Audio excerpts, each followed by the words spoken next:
I'm Ed Donahue. Special counsel Jack Smith's team submitted a filing saying Donald Trump resorted to crimes after he lost in 2020. The message they're conveying is the former president disregarded the advice of his vice president and other aides and is not entitled to immunity from prosecution over his failed bid to remain in power. Smith is trying to convince federal judge Tanya Chutkan that the election interference offenses charged in the indictment against Trump are private rather than official acts and can therefore remain part of the indictment as the case moves ahead. America's cybersecurity chief says there is no chance a foreign adversary will be able to alter the outcome of the presidential race.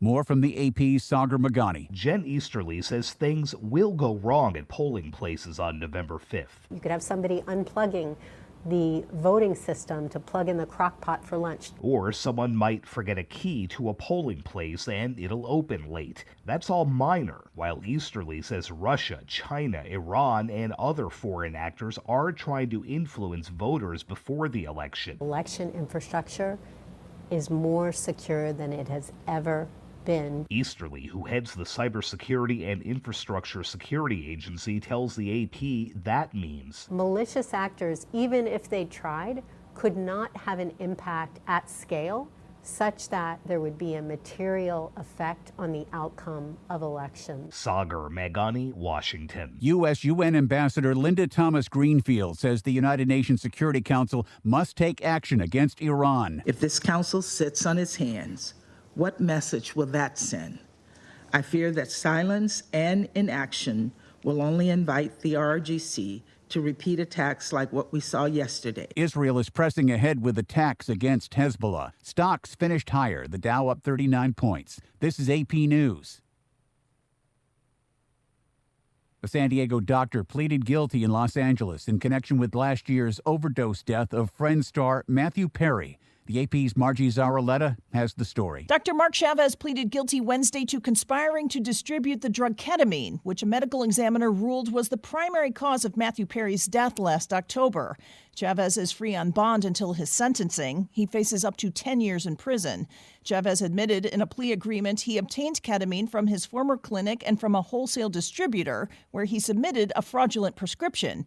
He has agreed to help prosecutors as they go after their main targets, the doctor and alleged dealer that prosecutors say sold the lethal dose to Perry. I'm Archie Zaraletta. An anti-corruption agency in Haiti accused 3 members of the country's Transitional Presidential Council of bribery in a scathing report that threatens to destabilize the country's fragile political stability. I'm Ed Donahue, AP News. Good morning, Marianas. So many things we gotta discuss. Happy day, Tirawami and greetings to Rhoda, Guam, Saipan, and Tinian. For all your island news, from a beautiful place with Pacific views, it's always so much fun. Oh, good morning, Mariana.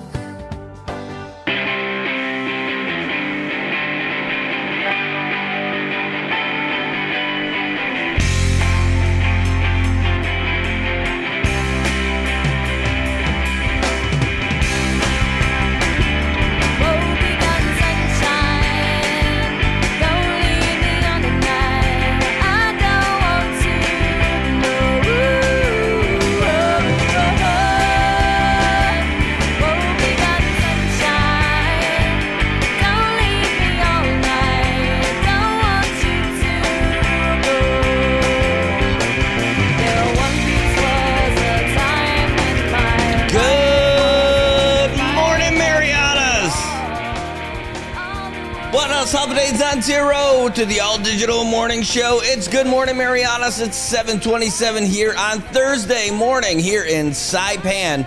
Can't call it sunny Saipan today. Take a look out there on the road. You think it's wet now, you just wait until what's coming next week. Do we have a lot coming your way? I'm telling you, it's going to be wild. It's going to be wet for sure. Just how windy it gets is another thing. We're going to talk about that quite a bit today because weather is going to be a big deal for us in the very near future. Good morning, everybody, and thanks for tuning in to Good Morning Marianas. It's great to have you here. I'm happy to be here, and oh my God, this cup of coffee. Oh, Man, I'll tell you what, I have been so lucky. I'll tell you what, if any of you guys are out there and you've got kids who are thinking about whether or not to join the service, man, tell them to join the service. Now send them into the Air Force if you want them to have the easiest way to go, for sure. Sorry, Coasties. Sorry, Marines. Sorry, Navy. Sorry, Army.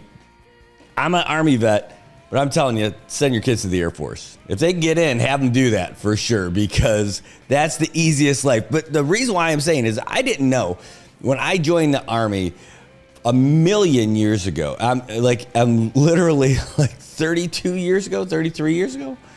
Let's see. Let's do some math. It was 32 years ago.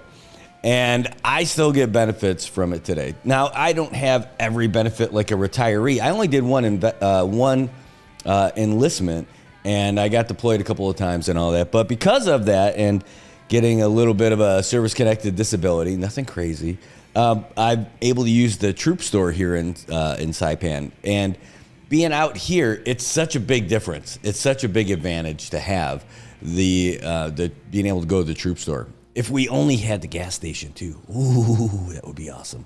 But because of that, I'm able to get this coffee at a really good price over there at the troop store.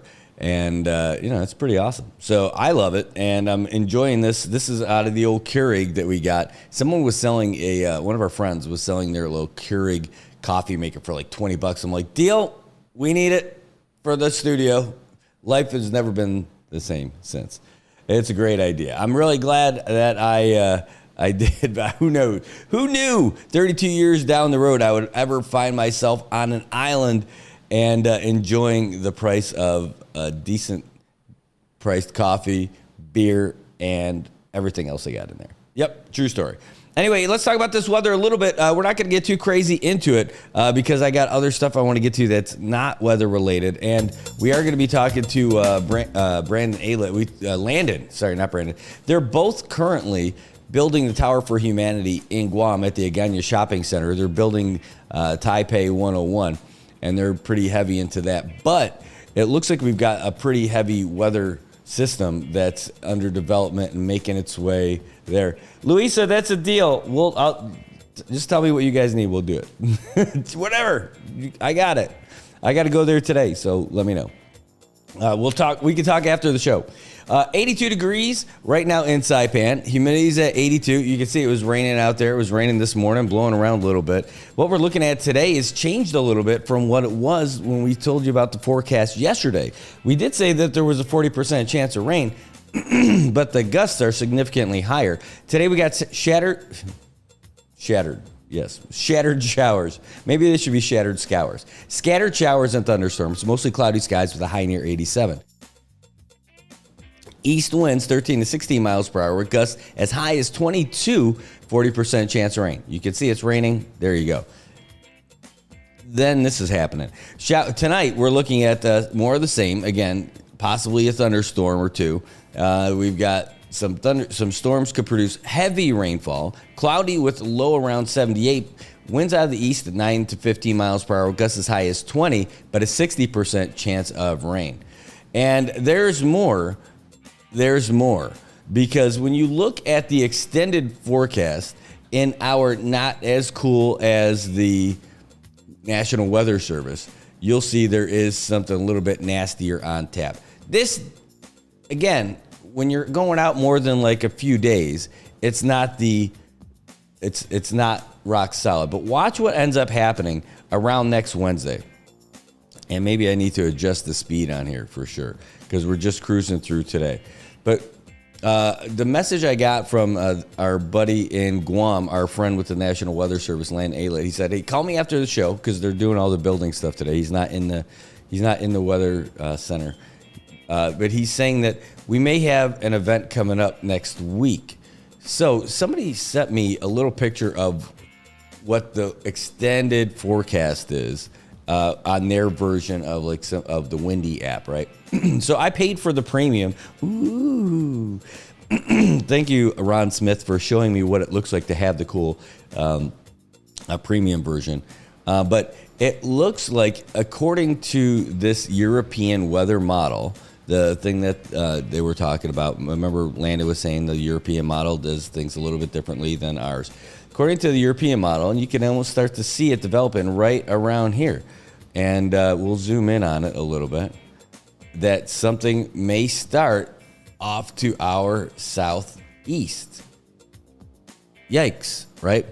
And look at that track. Now, this is not coming from the National Weather Service. We're going to have a conversation, but he said again that there's a possibility that something might end up happening next week, and that we're going to have to talk about it and start planning for it. So this is the thing. So this is plenty of time in advance for us to start looking at this. Baseball's over because you don't want this coming our way during a baseball season. Anyway, this is like Saturday night, Sunday. Again, this is not coming from the National Weather Service. This is the European model. But everybody out here, if you've been living out here for any amount of time, you're really familiar with this windy app and what could be coming our way. So this is something that could be visiting us very soon, because when we were looking at this yesterday, I just paused it, by the way. This is like 3 o'clock on Sunday, according to the European model. And we know how those things can change throughout all the days, right? But this is not a Wednesday thing anymore, right? This is not a few days later. This is something that they're forecasting based on this model would come into play sooner. The Windy app is not the governor's office. The Windy app is not Homeland Security. It is not the Emergency Operations Center. It is not the National Weather Service.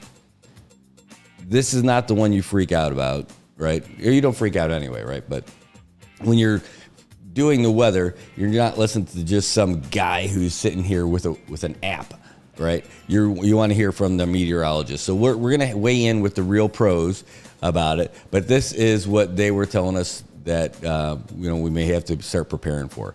And so we'll get them on and get them to start talking to us too. So this is not, based on the app right here, you can see at the bottom of the screen says that it's on Sunday.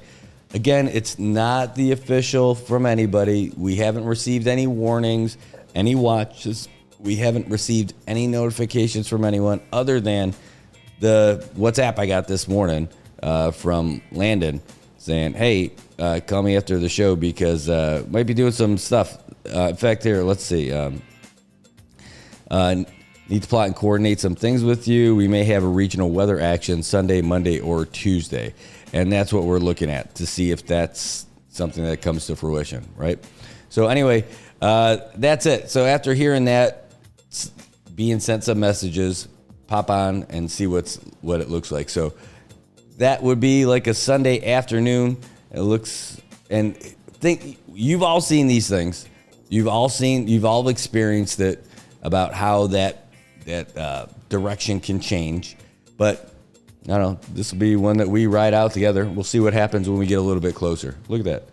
Get out of there. Yay, coffee. Definitely need that. Especially if I got to do that. Man, I know the value of doing it, but I do not like putting up all the shutters. And in fact, we don't have shutters. We have screens. And no, not that. They're called like typhoon screens. And it's so much of a pain in the butt to put those things up. You'd think they'd be easy. You're wrong. They are not easy. They are a pain in the ass.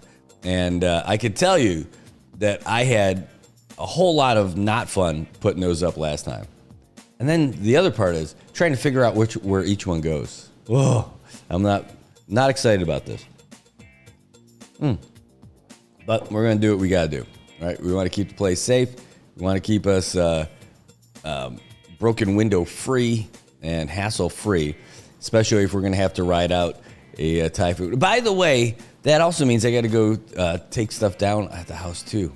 Thinking internet service. Well, all right, we'll get to all that stuff. Yeah, Luisa, that's funny because the kids' soccer practice got canceled yesterday too. Anyway, that is just it's still a what if. It's not the legit from our guys' forecast. This is from the Windy app and based on the messages that we got from our buddies in Guam, saying, "Hey, you might have something." By the way, I don't know what this looks like. This is what the premium looks like right now.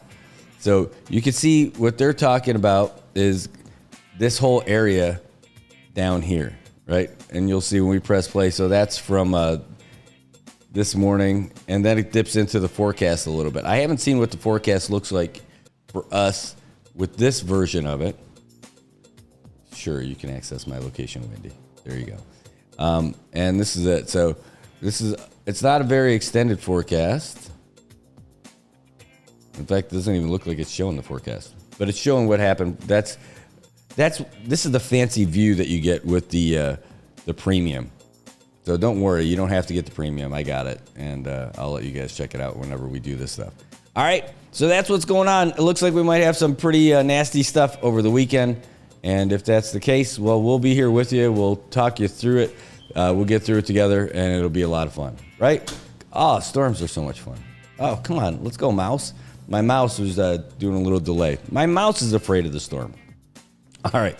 Let's get into some of the highlights, though. But that is what we're looking at. We're looking at some significant weather that would come in over the weekend. What day, which track, which island, we're going to find out, and we're going to hear more about this from National Weather Service. Of course, it just happens while they're building the Tower for Humanity, which takes a back seat to this for sure, but they're going to be doing a little bit of both. Hold on one second.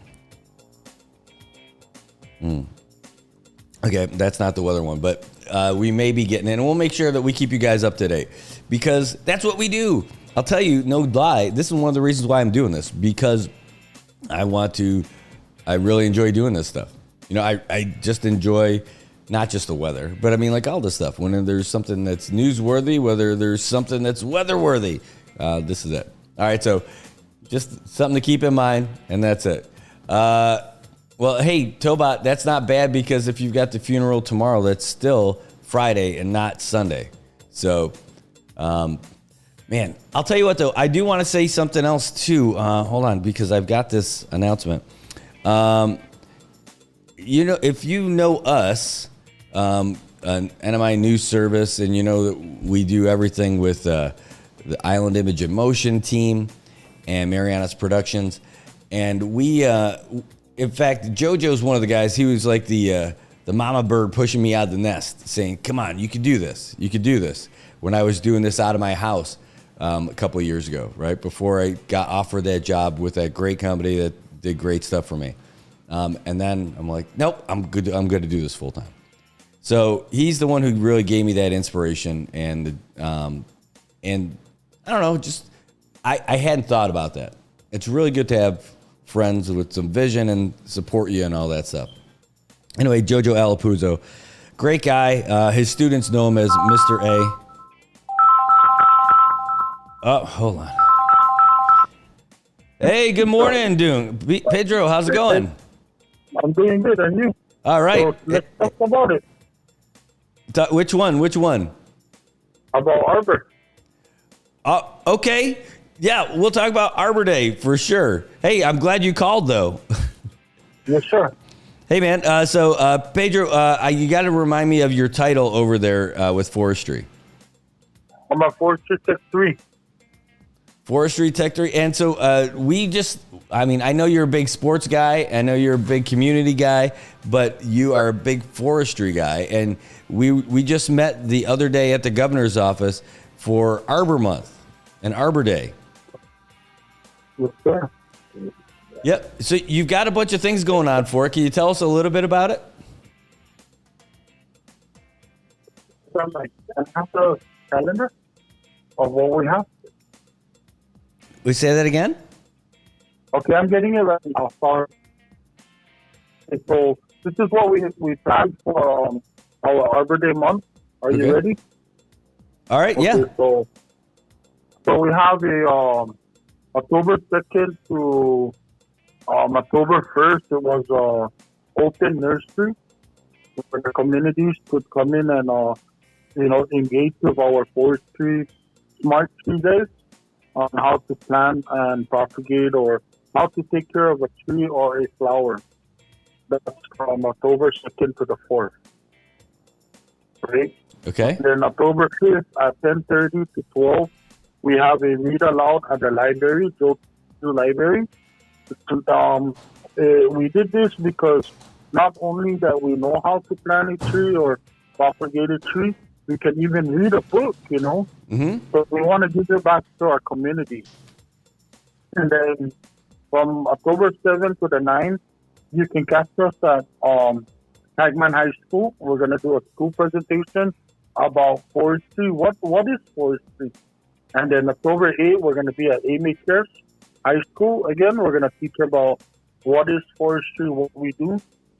October 9th, we're going to be at Mount Carmel High School doing the same thing. And then October 10th, we have Forest Service visitors that we will be arriving to see what we've been doing for the past 5 years, And October 12th, you can catch us at the Sabalu Market at 360 from 8:30 to 12. We're going to demonstrate and showcase what we have been doing. And the first 40 people will get a free cocktail plant. Wow. Yes. And then, of course, October 14 is a holiday. So even though it's a holiday, you can catch us at any beach. We're having a scavenger hunt. We're not going to tell you what beach we're going to be at to do a tree planting. But if you catch us at that right beach and you get down and you join us in our tree planting, you will win an awesome prize. Wow, that's great.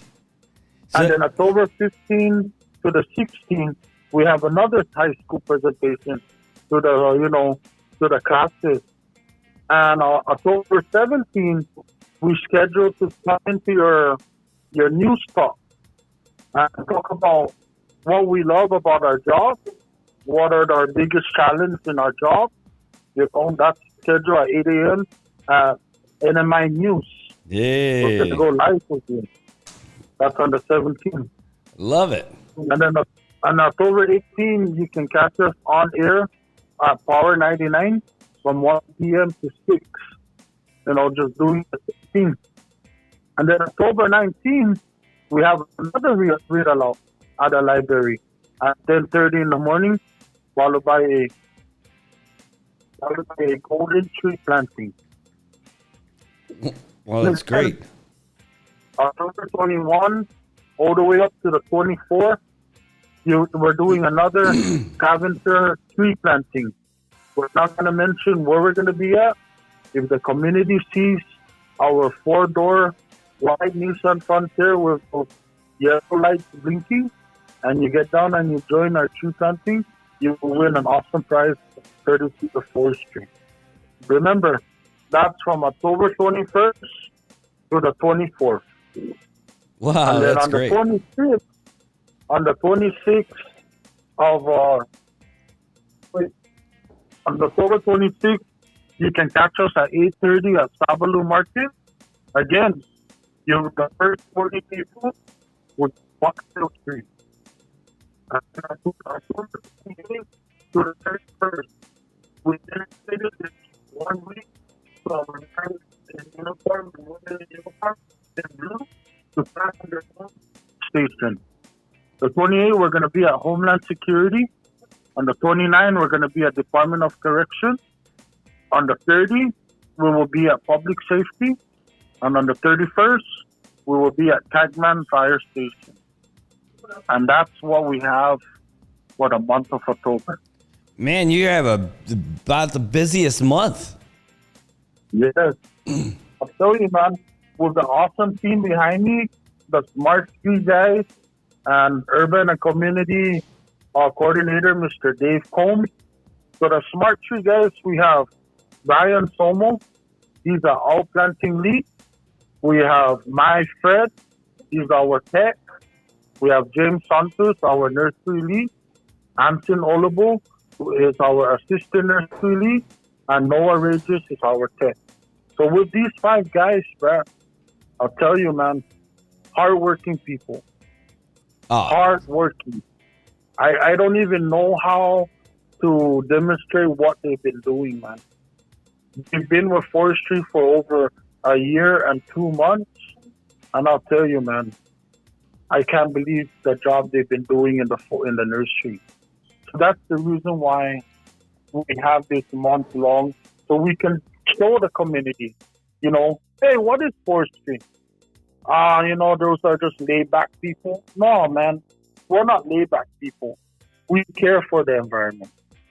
We take care of the environment where we can plant trees to help anything, eroding problems, or if you want to see a simple plant or a flower in front of your house when you wake up in the morning, come by forestry, talk to us.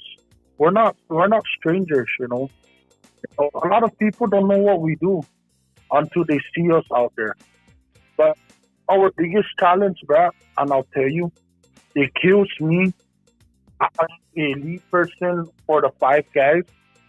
When these 5 guys, when they start propagating in the nursery, it's like taking care of a baby, When the baby comes out, they have to be in the hospital for a certain day before they go home with their parents, yeah?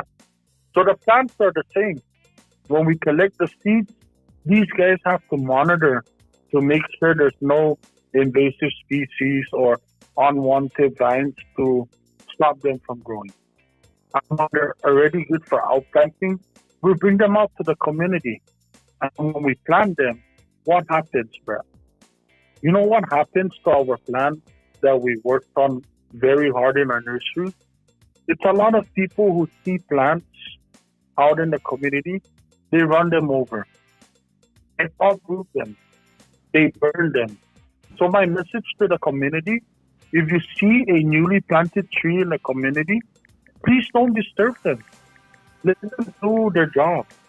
Because that tree is planted for a purpose. It's not because we want to get rid of it, One good example, Brad, and I've always been fighting for it, behind Hyatt. Look what's happening behind Hyatt. Eroding. Look at Micro Beach. What's happening to Micro Beach? Yeah. It's eroding. I remember, Brad, when I was 5 years old, Micro Beach, we had to walk out to go swim, That concrete, American Memorial side concrete, that used to be out a little. But look at it now. Look at the pavilion at Micro Beach.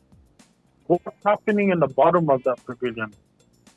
5 years from now, you're going to go to Micro Beach and have party. You're going to be having a party inside the ocean. If we don't stop watering the plants that we outplant. If you care for your kids, care for the plants that we outplant in the community. Stop destroying them. Yes, we love to eat barbecue. I'm a barbecue guy. I love to eat barbecue. When you're done with your barbecue grill charcoal, take it home with you. Don't say, far, there's the ironwood tree. Just dump it there. It's okay. If you throw it into the ironwood tree, you know what you're going to do? You're going to burn the ironwood tree. When you burn it, it's going to have a sickness to it. So I want to let everybody know, upkeep and preserve the trees out in the community because they're there for a purpose. Right tree at the right place. That's the only thing that's always bothering, and I want the community to hear me out. Please, I'm begging you from the bottom of my heart, stop destroying our newly outplanted trees in the community. If you see someone, hear something about people destroying our trees, call us up, 670-256-3320, and I'm going to do something about it. Well, that's great. Community, I never understood that. That's the biggest challenge that we have out in the community. Yeah, I've seen that a lot about by Civic Center Beach too, all the way over by all those pavilions, by the canoes, all that stuff. There's so many of the trees that are all hollow at the bottom because they've all been burnt out. I don't know why anyone thought that was a good idea. Like I said, man, It's just, I don't know. For me, I would say gaggle, gaggle, lazy. They're lazy to secure their stuff, and we need to stop that. Because why? What we do in forestry is we try to help the community, We're about, risk certification, improvement of bad and grassy land. We reduce the risk of helping and restore, recover, and mitigate the damage of forests and out in the community caused by fire, right? We manage the community, including towns, village, parks, schools, government areas, residential areas, commercial areas, historic areas. We're out there planting, making sure we cover our job, to make sure our island's beautiful. Well, you guys are doing a great job. I get to hear you when you're speaking to everybody before the beginning of the proclamation. And I don't think I ever heard you speak so passionately about your job before. It's really great to hear, and I'm already seeing it in the comments, people talking about it, giving you props and everything, and really appreciating what you have to say. And I'm sure they're going to start spreading your message, too. Man, that is, I'll just share a story about me, if I can.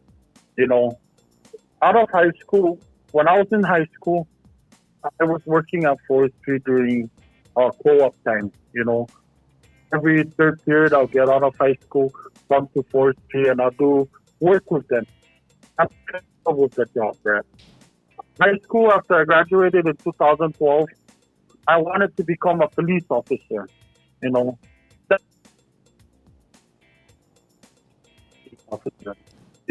I wanted to join the military. It didn't happen. I worked at the security firm, G4S, for about a year. I didn't like it. When I had the opportunity to finally start in forestry, I stayed. I've been here for 12 years straight. 12 years in a job that I really love doing. And it's something that I want to retire from. I want to retire from this job. I'm thinking that there's somebody that will work just as how I work in this 12 years, Allow me that. I like to always to tell people, even our high school students, this little word, them in their high school.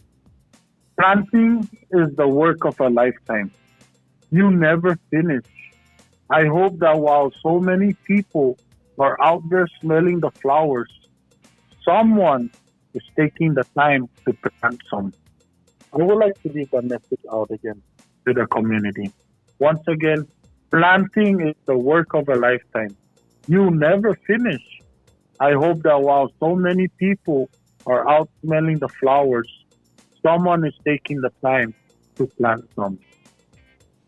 Man, it's a lifetime, and when you're doing that, you're leaving your legacy in the community too. It's got to be great to be able to do that, and then planting the right kind of trees in the right places that make great sense. That's really great. Yeah, that is really great. Well done. I'm sure everyone's going to enjoy it. I missed the first couple of dates that you gave for like the next week. What do you got going on with the next few days? I got everything from Cagman High School forward, but what did you have before that, between now and Cagman? Oh, we're going to do a school presentation? No, but before that, what do you got in the next couple of days? We have an open nursery to the community. That's right. And let's say we're driving down, we're coming down from the mobile station, going down to Cagman. Can you tell us how to get to forestry? Okay, so when you're coming down from Cagman Cagman store, you're gonna take your first left into Chacha Drive. First left, okay. And you keep going in. You're gonna take a little curve. We're on the first right-hand side. Take that road in. You will see a big poster or banner in the front agriculture, and forestry. Just driving through that gate, and we're located right there in the middle. Okay, and there you go, forestry. And what's the number again? 256-3320. 256-3320. All right, 670. And Brad, before I hang up and everything, allow me just to say one more thing, man. Sure. For the people to hear. This life is yours. Take the power to choose what you want to do and do it well. Take the power to love what you want in life and love it honestly. Take the power to walk in the forest and be part of nature. Take the power to control your own life because no one else can do it for you. And take the power to make your life happy. And think about the future generation. And thank you, Brad, NMI News, for allowing me to talk about Arbor Day, and to the communities out there, Ugwaiza Hamzu Todo. Thank you so much, Pedro. Really great to hear you talk so passionately about what you do, and some great words of wisdom there at the end, too. Thanks so much. Yes, man. Thank you, Brad. Have a good day. All right. Sizu Swasi. We'll talk to you soon. Thank you. Bye-bye. Bye-bye. All right. That's Pedro Tudela from CNMI Forestry giving us all a lesson about doing what you love, and what he loves is forestry. He found his home.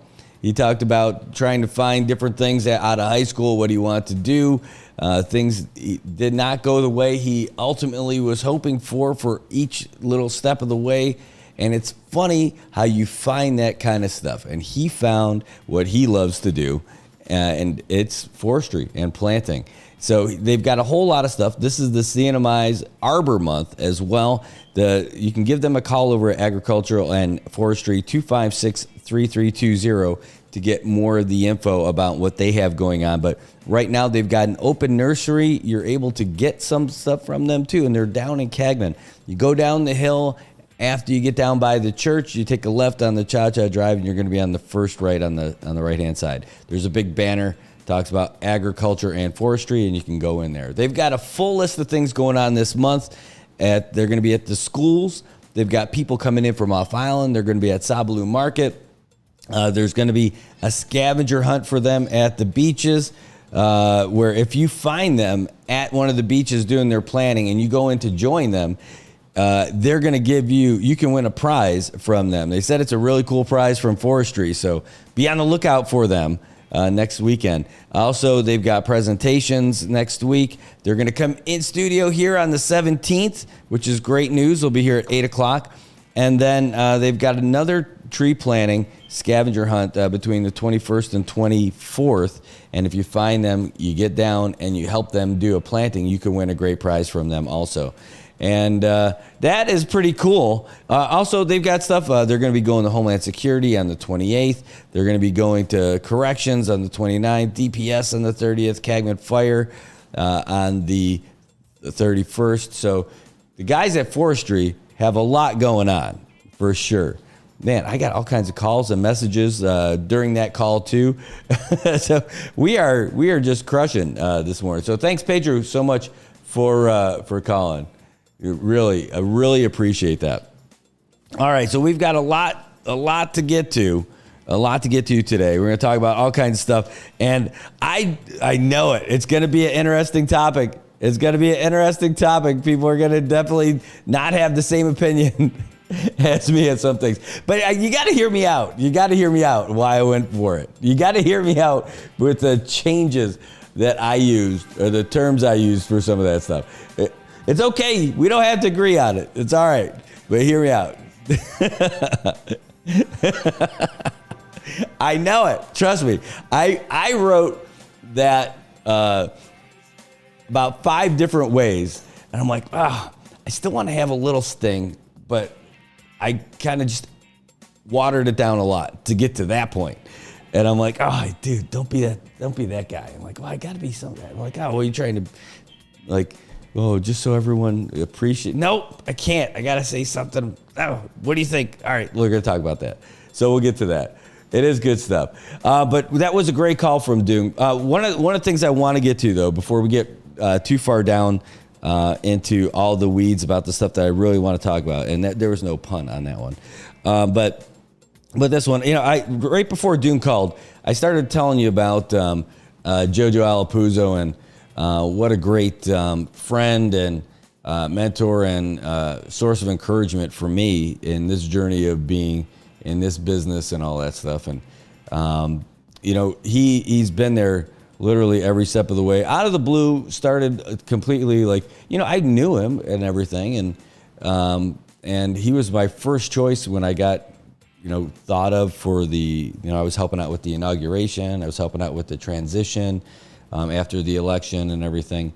And because he's just a professional for all this media stuff he does all over. He does great work, Island Image of Motion, and then teaching the kids about this kind of stuff over at MHS with MHS Productions and all that. And he was the guy who's really like, dude, why aren't you doing this? Why aren't you doing this full time? This is you. You need to do this. And just great support. And really a good friend. I've known him for a long time, but I've gotten to know him more and more and more the last couple of years through all this, and then get to work with him doing a lot of these projects. And he was really the encouragement behind the whole studio and everything. And then also encouraging me of how to improve the show and how to do other things and get better and all that. And it's really been a wonderful thing. I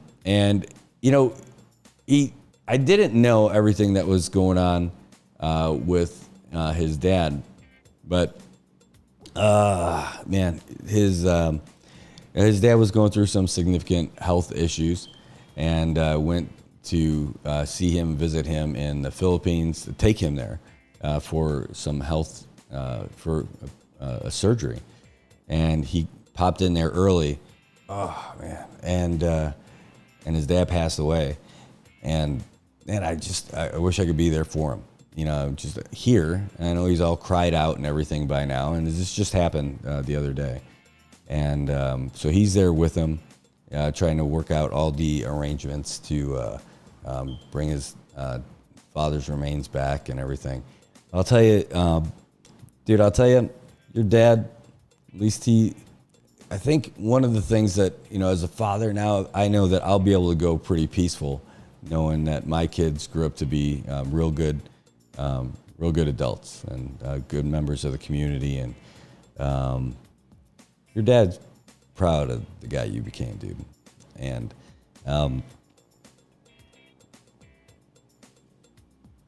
you're a great dude, man.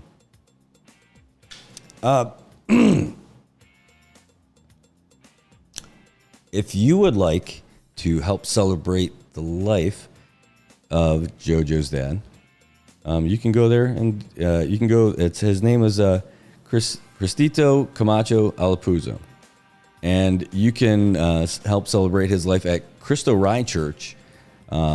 Today's Thursday, so Thursday and Friday at 6 a.m. and Saturday at 5 p.m. Sunday at 6 a.m. for the Chamorro Mass and 9:30 a.m. as well as 5 p.m. for the English version. If you're out there in Cagman, through Friday, it'll be at Santa Soledad Church at 6 p.m. On Saturday, it'll be 6 p.m. It's the anticipated Sunday Mass. And then on Sunday, 6:30 a.m., the Misa Pro Populo, and 10:30 a.m. And then if you're on the south side, St. Jude Thaddeus Church, Monday to Friday, 6 p.m. Saturday, 6 p.m. That's the anticipated Sunday Mass. Sunday, 6 a.m., 8 a.m., and 10 a.m., Misa Pro Populo. And it says there's no Mass first Monday of the month. So there you go. If you want to pay your respects and celebrate JoJo's dad, show some support for the family. Cristo Rye Church, 6 o'clock. All right, so that's Cristito Camacho Alapuzzo. The late Cristito Camacho Alapuzzo. Oh, man, I wish I could be there for you, buddy. I'll see you when you get back. No segue for that one. We're going to take a real quick commercial. We come back. We'll talk more about the headline stuff that we got on there. So stick around. We'll be right back. If you're a person with a disability in the CNMI, you have certain rights that protect your ability to vote. This video contains some information about your rights and some resources available to you in protecting those rights. What are some of your voting rights as a person with a disability? You have the right to vote regardless of your disability. You have the right to cast your vote privately without disclosing your vote to anyone. But you also have the right to ask for assistance as needed. Polling place workers should be ready and available to assist and accommodate your needs. CNMI law requires that you must be registered to vote in the CNMI. You can vote if you are a citizen or national of the United States, at least 18 years of age on the date of the election, domiciled in the CNMI, a resident of the CNMI, and have resided in the Commonwealth for 120 days, are not serving a sentence for a felony, have not been declared by the court of unsound mind, and have registered to vote at least 60 days before the election. As a voter with a disability, you have the right to vote in an accessible voting place. That means you can get from your car through the door to cast your ballot without physical barriers or impediments. Under the CNMI law, any voter who needs help in casting a ballot is entitled to request for assistance. A poll supervisor or the executive director of the Commonwealth Election Commission can provide assistance at the polling place, or you can exercise your right to curbside vote. However, whether you vote at curbside or not is your choice. No poll worker can force you to vote curbside. If you are unable to mark your ballot, you may select up to 2 people to help you cast your vote, except that they cannot be your employer or your employer's agent. The Americans with Disabilities Act of 1990 requires public entities to provide progress access, reasonable modification of policy, auxiliary aids, and service where necessary to afford an individual with a disability an equal opportunity to participate in and enjoy the benefits of the services, program, or activity being conducted by the public entity. Our primary goal is to have 100% participation of eligible voters in all elections, 100% polling place accessibility, and options for all voters who seek independent and private voting.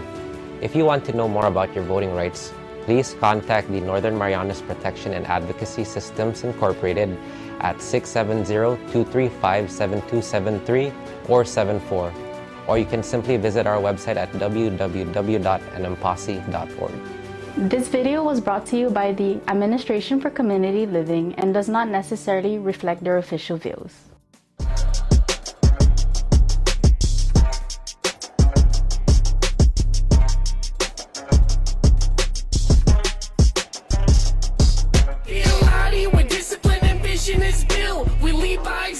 Persistence to build, be the inspiration they witness approve. We do what we do by the rules in the book. We be a lottie where discipline and vision is built. We lead by example, persistence to build, be the inspiration they witness approve. We do what we do by the rules in the book.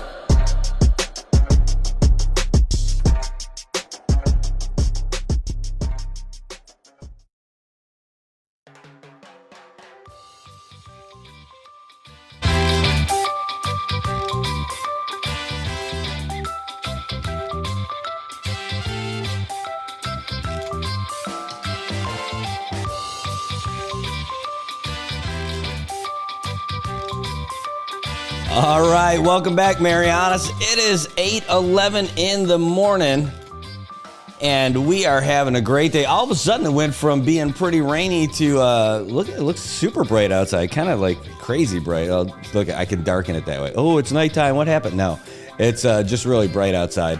I'm still figuring out the settings with that cool telephoto lens that we put out there on the camera, so we'll see. I got to dial that in. If my buddy JoJo was here, he'd be the first person to come down here and help me. He'd be like, dude, that's all bleached out. What's going on?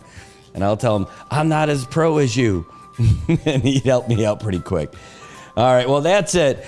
This is an interesting topic that we've got to get into now. And, you know, it's at the time, like, the latest came out from the Associated Press that we could get to, but, like, I don't want to mess with that schedule. All right, give me 3 minutes. We're going to get back to this because next on tap, we're going to talk about what's going on with this new law, new bill that was signed into law. It passed through the House, passed through the Senate. It's had a ton of support making its way through, and it's going to have plenty more from the community.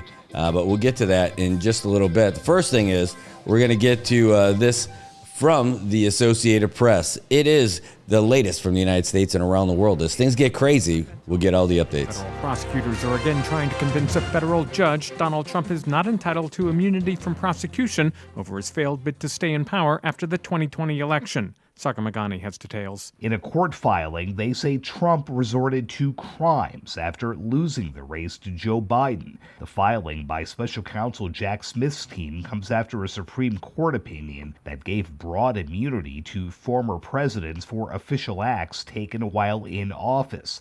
Smith's prosecutors hope to convince federal judge Tanya Chutkin that the charges against Trump are private, not official, and they should remain part of the indictment against him going forward. Sagar Magani, Washington. Tennessee state authorities are investigating a company called Impact Plastic that owns a factory where 11 workers were swept away by flooding unleashed by Hurricane Helene.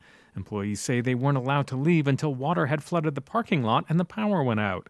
Helene is blamed for more than 180 deaths across 6 states. Surveying damage in Georgia, Vice President Kamala Harris says she's seeing Americans coming together. Helping perfect strangers, where they are providing food, water, shelter for their neighbors, and that neighbor may be somebody they've never met before, but are doing the work of helping each other out. And I think it really highlights the fact that the vast majority of us have so much more in common than what separates us, and that the strength of who we are is we come to each other's aid in a time of need. In the Middle East, Israel battling militants on 2 fronts. A ground incursion into Lebanon against Hezbollah has left 8 Israeli soldiers dead, while in Gaza, Palestinian medical officials say ground and air operations have killed at least 51. In Ukraine, the strategic town of Vuhledar in the eastern Donetsk region has fallen to Russian forces. And in baseball, the Tigers beat the Astros 5-2 to sweep their wildcard series. This is AP News. A dock workers' strike shut down ports from Maine to Texas. President Biden said he won't intervene, but on his way to survey damage from Hurricane Helene, he noted, natural disaster is incredibly consequential. The last thing we need on top of that is a man-made disaster, what's going on at the ports. We're getting pushback already, and we're hearing from the folks regionally that they're having trouble getting product they need because of the port strike. Seth Sutel has the AP Markets report. Stocks edged higher on Wall Street and remained close to the record highs they reached earlier this week. The S&P 500 ended a little change Wednesday. The Dow rose 39 points, about 0.1%. The Nasdaq Composite added 0.1%. Crude oil prices rose again, but they gave back some of their gains from earlier in the day. The higher crude oil prices came as the world waits to see how Israel will respond to Tuesday's missile attack from Iran. Treasury yields rose in the bond market following an encouraging update on hiring by private U.S. companies. Seth Sutel, New York. And I'm Ben Thomas, AP News. All right. See, we got that in there. It was only 3 minutes. Good morning, everybody. It's 8:16 in the morning here in Saipan, where it currently looks pretty sunny out there, but that's not going to be the case over the weekend, as the weather is going to get a little bit more intense according to some of these forecasts and models that we got out there. And we're going to hear from the National Weather Service later today, and they're going to give us a real headline, a real heads up, I should say, about what's coming down the pipe, because it looks like there's some nastiness brewing southeast of us that really wants to come over and visit us. Right now it's 83 degrees and 85% humidity up at the Saipan International Airport. Throughout the day, expect some scattered showers and thunderstorms, mostly cloudy skies, high near 87. Winds out of the east 14 to 16 miles per hour, gusts as high as 22. Woo! Hold on to your toupee. Chance of precipitation at 40%. Tonight, it's going to be more of the same. Going to kick up a little bit more. The wind's going to have gusts as high as 20 miles per hour and a 60% chance of rain. And it's all downhill from there. I know that's not the great news. The great news is that right now it's pretty nice. And we'll enjoy it while we can here in sunny Saipan ATM. At the moment. Yeah, there's other ones. It's just at the moment. It is. That's where we're at. Anyway, thanks for sticking around. Thanks for tuning in. Thanks for being here. I had a great call with Pedro Tudela a little bit earlier where we talked about all the great things that are happening for October, which is Arbor Month, and what all the great things that Forestry's got planned throughout the entire month. And they're going to be coming in the studio 2 weeks from today to talk about it. So we're looking forward to that as well. This is also Breast Cancer Awareness Month. So if you see pink ribbons all around, that's why. And Wednesday is the day you're supposed to wear a pink shirt. Now, I didn't get that memo. That I didn't remember that on yesterday, but I ended up doing it for the chamber meeting. And I'll make sure I have that, hopefully, etched into my brain. So I'm good to go for next week for the show. Anyway, it was great to see all the folks out there. Now, all right, let's get into it. Because I already saw it and referenced some of the things, what I was talking about. And when I was saying that in the way I headlined it, letting people know what's going on. Am I able to scroll up and see what I put on there? The actual wording for it? Well, at least I've got it on the ticker, right? I said that the governor lowered his standards for the government employment by removing marijuana as a condition for employment for the pre-drug testing. All right. I had written this a whole bunch of other ways. This was the nicest way I could put it. And I'll tell you why. And I am open to it, everybody's point of view on it. And I'm open to everybody's point of view on it. And we just might not agree. And I think there's a couple of reasons. I mean, I grew up during that say no to drugs time. And I hear people, even who are older than me, saying, oh, it's not a drug, it's a plant. I'm like, I just can't get down with that. Like, I don't have anything against anybody who smokes. I really don't. I don't. Some of my best friends smoke pot. And a lot of the people who I'm friends with, whether they're like close acquaintances or just like people who I don't know super well, like so many people smoke, right? You can't go to the baseball game. You smell that stuff in the parking lot, you smell it all over the place. And, but again, it's just not for me. Does it mean I've never smoked pot before? No, of course I have. I'm a human, normal guy. People try things, right? It's just not a lifestyle for me. I don't like the smell of it, and I don't think it's cool. For me, I'm not pushing that on anyone else not to do it. That's them, except for my kids. They do it. I figure they're eventually going to try it, right? Of course. Hopefully that's as far as it goes. But the thing is, like, I'm not as big of a fan of normalizing marijuana. I don't think, like, if I had a party at the house, people have a few beers. Now, people will say, you're such a hypocrite, or and maybe not hypocrite, but there's such a contradiction there, because people having a few drinks and all that other stuff, it's the same thing. I don't see it as the same thing. I don't. And even if you don't agree with it, it's okay. We're just not going to be on the same page. I just don't see it the same way. So again, if I'm having a party at my house, and it's okay for me to have wine and have beer and other mixed drinks or something, that's totally fine for me. I'm great with that. But nobody who's going to be at my house for a house party is going to be smoking at my house. It's just not going to happen. It won't be in my yard. It won't be. They'd have to go somewhere else, down the street or something. But they would not. You could not like burn on the patio, okay, or on the deck. And I'm telling you, I've got some really highly educated friends who think I'm full of something for that, and that's okay. But that's just my thing. I don't like it. I don't like it. Also. Now it's the what doesn't Brad like thing, right? But with regards to pot, it is legalized, but it's not legalized for you to smoke anywhere you like. Like when you go to the fights, you can really smell it, right? you can't smoke it there. You're not allowed to smoke it there. Absolutely not. You can't. That is not legal. You can't just smoke outside. You can't just smoke at a park. You can't smoke at a public place. You can't. You can't smoke in a hotel room. You can smoke at your house on your property or in one of the lounges. That's where you're allowed to go. And if you're at your house on your property and the smoke is wafting over to your neighbor's house and they complain, you got to go in your house and smoke it. It's boo. I know, but that's the law. That's the thing. That's what it is. And if you want that law changed, you can. But like one of the reasons why I won't bring my kids to certain things is because of that. I wouldn't bring my kids to the fights because of how much of the smoke wafts in there from people who are outside. Now, I don't want my kids thinking that's cool because I do think it is detrimental to development for kids. So is alcohol, right? But walking around, you're not like subject to the smell of wafting alcohol in the air, right? So I see it as just a different thing with this. So, again, I don't want to normalize it. I think it's I didn't know any kids who didn't turn out to be losers who smoked when they were younger, right? That's it.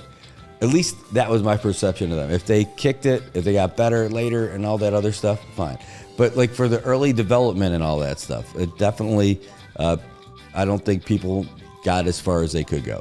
The other thing is, this is now impaired judgment. I'm part of that. I'm with that. Hey, and I'm not up on a pedestal like as some perfect guy. I'm not. I don't think I had to really clear that up. But I'm not saying that I've never done it. I'm not saying that I've never tried it or anything like that. I just don't think it's that thing.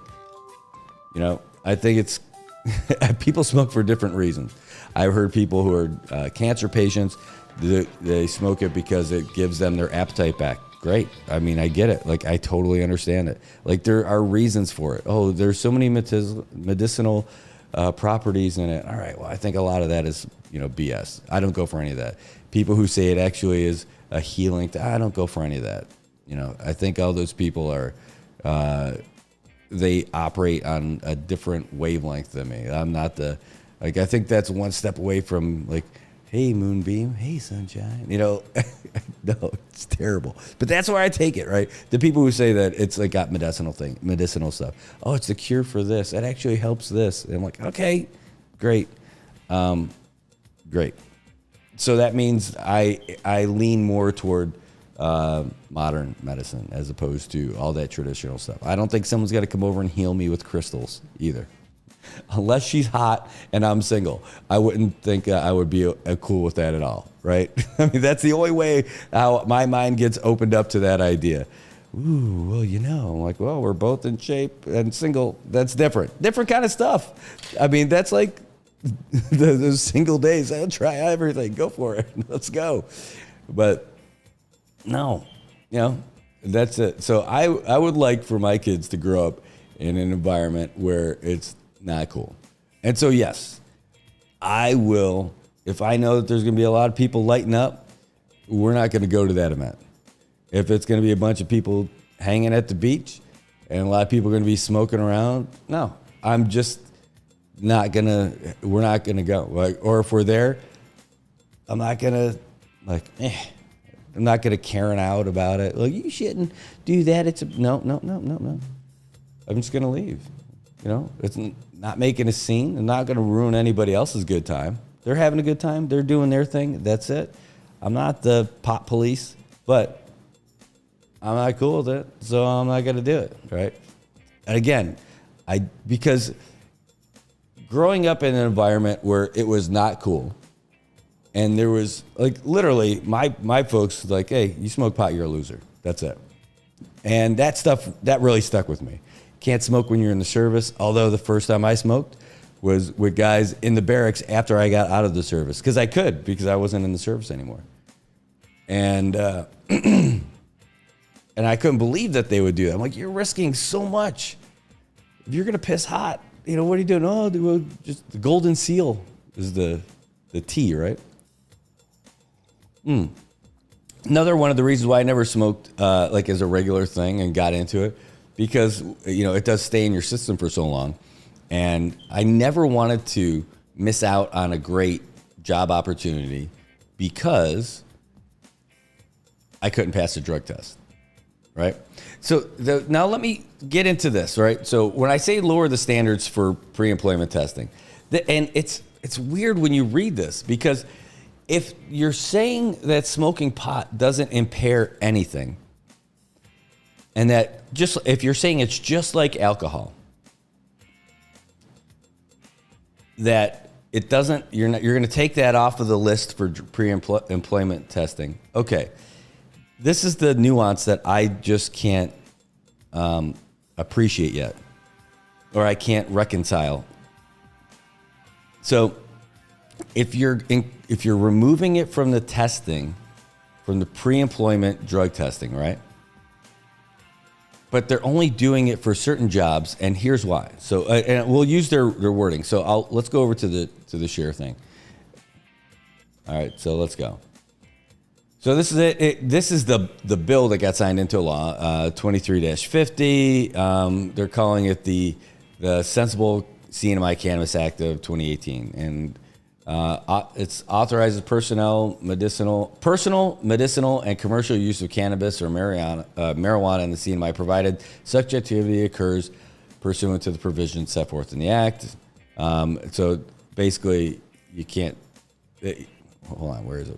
I'm looking for it here. Still includes testing of marijuana as a condition of employment. For example, persons applying for any position within the accepted service will be notified that any offer of employment is contingent upon a negative urine test. After receiving an offer of employment, shall be tested for the presence of cocaine, marijuana, opiates, amphetamines, and phencylicidine in urine. Right? I'm guessing. Anyway, but so they're going to remove marijuana from that. Legislature intends to regulate the use of marijuana similar to the use of alcohol. Okay, so remember that. The legislature intended to regulate the use of marijuana similar to the use of alcohol. This approach should include the use of alcohol and marijuana at the workplace. Government employers do not prohibit employees or applicants from engaging in off-duty legalized alcohol use. Such employees should do the same with marijuana use. Right? So all this stuff, that's where it's at. They're saying it's the same thing. They want to do it the same way as alcohol. You can't use it at the workplace, but hey, on your own time, you want to do it, go for it. You can't come in drunk. You can't come in high, right? That's what they want to do. All that stuff seems to kind of make sense if there's no difference, right? So it says all CNMI employers have adopted an alcohol and drug-free workplace policy that prohibits the use or possession of alcohol or illegal drugs, as well as prohibits employees from being under the influence of alcohol and drugs at the workplace. These policies provide for alcohol and drug testing during employment in response in certain work-related behavior. However, alcohol is not included in the pre-employment drug testing for prospective employees and participants or applicants. Marijuana, which is no longer an illegal drug under CNMI law, although it still is under federal, should not be included in the pre-employment testing for prospective employees, except for certain employees, including, this is the part that I have a hard time with reconciling. Marijuana, if it's the same as alcohol,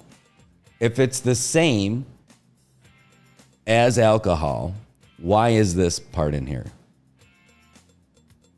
It should not be included in the pre-employment testing for prospective employees, except, why is there an exception? Except for certain employees, including enforcement officers, firefighters, first responders, employee and safety sensitive positions, and federally funded employees. However, employees should still be subject to reasonable suspicion testing, post-accident testing, the comply. Right, that's right. So like somebody gets in a car accident, you do the blood test or the drug test anyway, just in case, right? Right, so they're saying that. But if alcohol and marijuana are the same, then why is there an exception for enforcement officers, firefighters, first responders, and employees in safety-sensitive positions and federally funded employees? Federally funded employees, it's probably a condition of their federal employment because it's still not legal federally, right? And I imagine if it does get removed from that list from the federal level, that'll go away here locally, right? That makes sense. But again, this is the question I have based on the law. This is the whole point right here.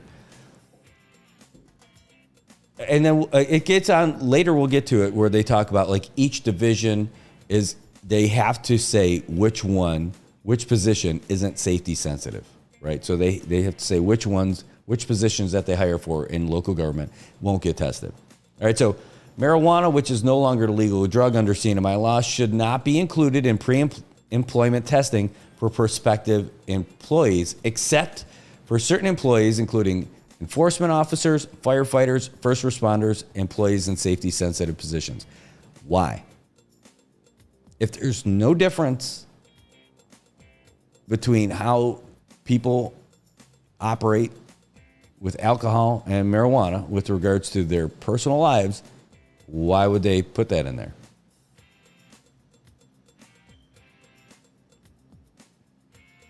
Right? Same standards apply at the workplace. Something happens, you get tested, no matter what, right? That reasonable suspicion. Right? And then they give all these other rules that explain this and how you can test for it and all this other stuff. And then we go through and it tells more about like the specifics about where it is. Again, the exceptions to this. The provisions of this subsection shall not apply to pre-employment testing for the presence of marijuana in applicants for government jobs in safety-sensitive positions, and meaning jobs that involve activities which directly affect the safety of one or more persons, including the operation of motor vehicles, heavy machinery, emergency services, or carrying of firearms. So in this law, it's written specifically that you still have to get drug tested if you're in a safety sensitive position. Drug tested including marijuana. So what are you saying when you're writing this bill? Just chew on that for a second. What are you saying when you're saying that it should be treated just like alcohol, but not if you're in a safety sensitive position, or jobs that involve activities which directly affects the safety of one or more people? What are you saying? You're telling me right there, the way I read it, and this, tell me I'm full of it, because I'll take it. It's fine. The way I read that, the way I process that in my little brain, is that there is a difference between alcohol and marijuana.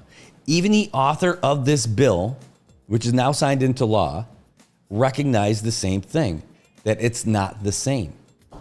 I'm not telling you that's what it is. I'm giving you my interpretation of it, and that is exactly what the author of the bill is saying too. It's the same thing.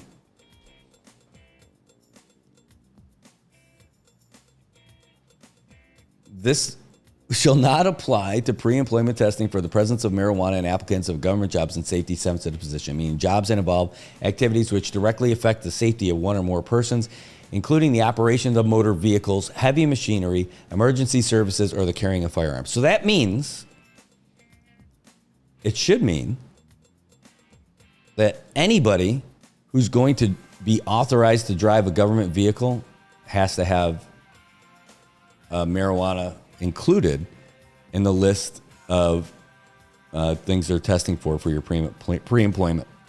Or if you get promoted to a position for that, you have to get tested for it. Right? That means everybody under this, it's just for pre-employment, really, the way it's written. So don't get too ahead of yourself, Brad. But they're saying that really anyone who drives a government vehicle has to have that included. It says, kind of off the rails here, but I think that people on welfare should be drug tested and required to pass in order to receive assistance unless they have medical marijuana card. Lisa, I'm with you on that. I'm with you. But then it's going to run totally in opposition to everybody else who smokes saying that it's just like alcohol. But I'm with you because I think it lowers your standards. Now, again, it doesn't change the character of a person. I don't think that. Again, so many of my friends smoke. I don't think less of them for doing it. They don't. It's their decision. I don't think it impacts. I figure, I just judge people by what I get from them, right? Like as a person, like our exchanges and all that kind of stuff. But I could tell you, as someone who's supervised a lot of people, that the people who smoke are, in my experience, are less reliable. And it's just true. Not all of them. Not all of them. And that's not telling you, it's not stereotyping. Again, this is just like my own personal experience. The people who I've supervised who smoke were less reliable than the people who didn't smoke. That doesn't apply to everybody. Some of the guys I know who are the most reliable friends I have, the people who will be there for me for everything, they smoke. And they know I don't. They offer it to me. Some of them got sick of offering it to me because I always say no. And then when other people offer, they're like, nah, that's not his thing. And that's cool. So they accept me for not smoking it. And I accept them for their smoking it. It's not like we can't be friends or something like that because of it. And again, some of the closest friends who I know would do anything for me, and I do anything for them, they smoke. So that statement about being reliable and all that stuff, that doesn't apply to everybody. But it does apply to the people, the list of people that I've supervised over the years. The other one is super highly educated, professional level folks and all that stuff who smoke. I'll tell you what, I have a difficult time dealing with them sometimes because their highs are so high and their lows are so low that mountain and valley, the difference between the two are so much higher. I mean, I really couldn't get it. Like, I wondered why I couldn't get along with some folks as often or expect the same level from some folks. And I thought, I'm like, maybe I just need to start smoking too, because I'll be able to understand it a little bit, or maybe I'll be more mellow or more relaxed. I didn't have that. All right, here it says, same can be said for doctor-prescribed medication, psychotropic drugs, for instance, but you aren't going to test, emphasis on pre-employment, and deny folks opportunities for government employment because they're prescribed meds. I agree with that, right? Same thing can be said for that, right? But where I would change that is that if you're being prescribed a treatment from a medical professional, that means it's being monitored and it's being prescribed based on all kinds of medical trials, and they're trying to follow the symptoms from the patient, what they're where they're at and what they think the prescribed amount should be. And then there's a little bit of time of trying to dial that in. So, but see, like, you're under supervision from a medical professional. That's where I see it different, right? It's not like I'm going down to the pot store and, man, I'm having a bad day, and they look at me and like, oh, you know what? I think based on, I think you need like 2 grams of this or something. And don't ask me to be good on the measurements for that, because I have no idea. I have no idea what the appropriate amount of, like, what the THC percentage is, or the amount that you're supposed to smoke. Like, literally, it would be like, why drinking's easy for me is because if you're thirsty, you can drink. And then you know how much you can drink, and when you feel bad, you could just not. You could drink some water and let that metabolize, right? I don't have that same, like, gauge for smoking. I don't know how much you could smoke. I don't have that long window of experience where I could say, oh, okay, well, I know if I smoke this, that I could do that, or if I smoke this, then I can do that, or I don't know how much that stuff really hit me. I don't have any of that. I can't tell you about that. I just know that I smoked some stuff in college at a college party. This is the second time I ever smoked pot. And the moment it started kicking in, I was talking to a couple girls in the kitchen of this party, and I could feel it start tingling all over my face. And I suddenly was no longer interested in what they were saying. And I told them, I'm like, yeah, I'm sure what you're saying sounds pretty interesting to you, but yeah, I'm just going to go. I just walked away. I mean, it's, that was like in the 90s, right? Oh my God, that's so old. I think that was 96, maybe. Yeah.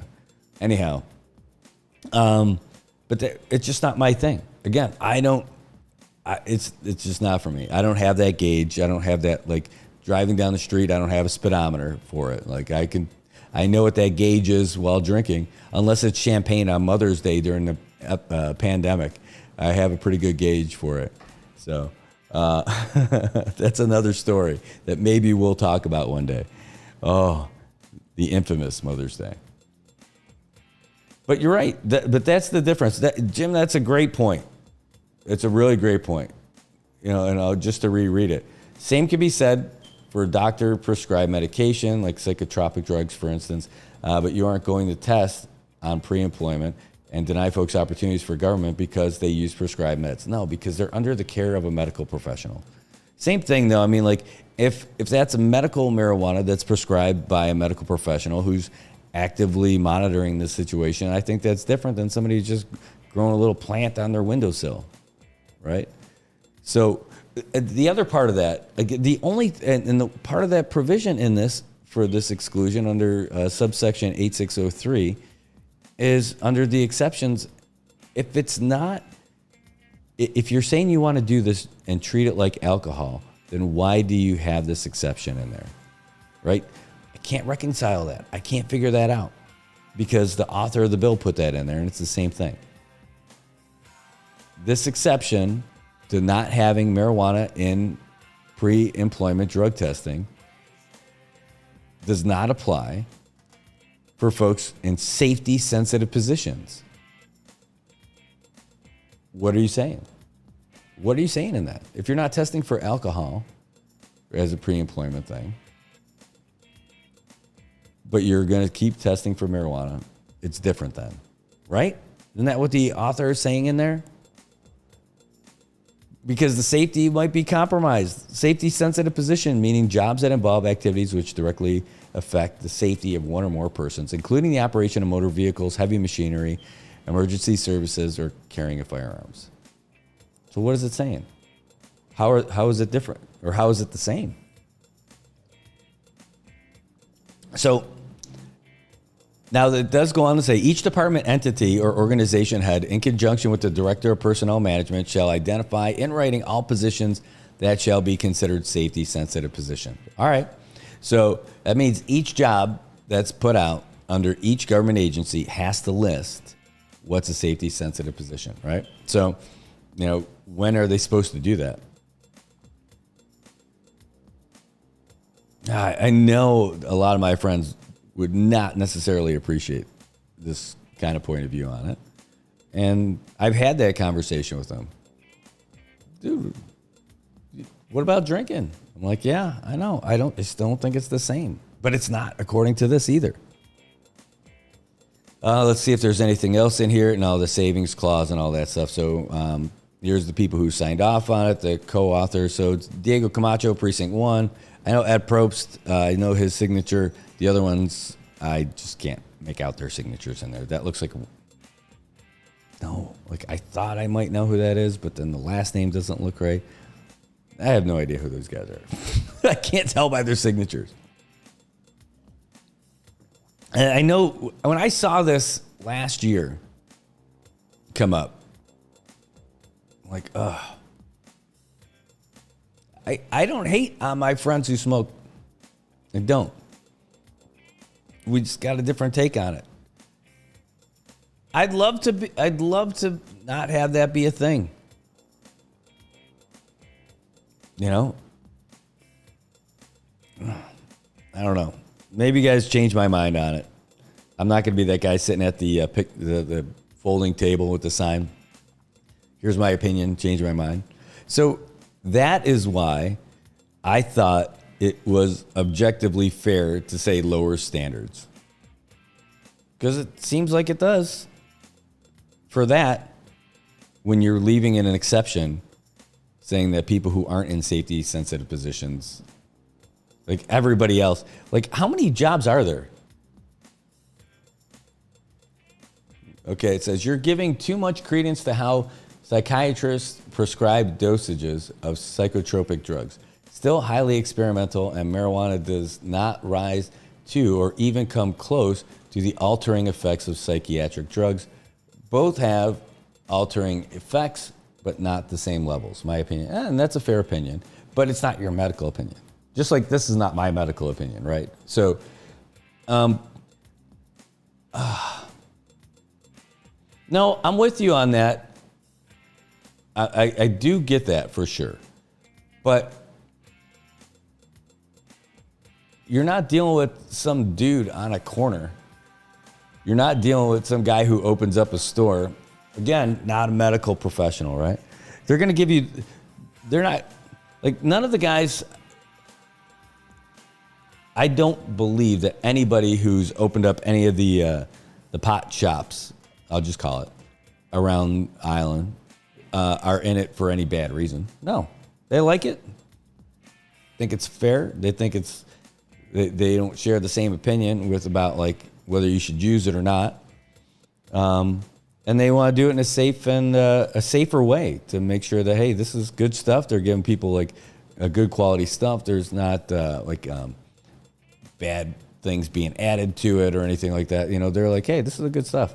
And probably better stuff that you get that you can just grow on your own, right? Because they're getting seeds somehow that are like better. They could explain it better than what I can, right? But they're doing all that. But that wouldn't be the same as rolling into your doctor, getting a full medical assessment where they check everything else out and based on your history and all that other stuff. No. I think of it more as like a bartender.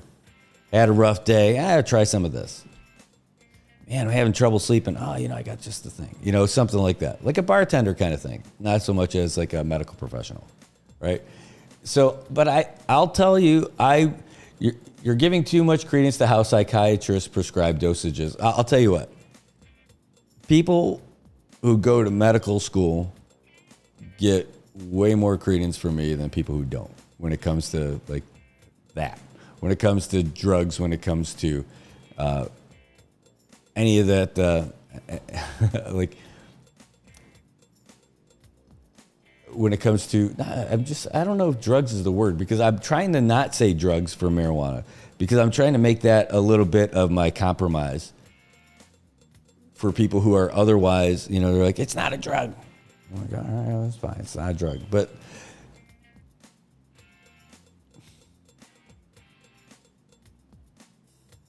I definitely would give them, like people who went to medical school and they are basing their decisions off of studies, real medical studies, not stuff that they just randomly looked up on the internet.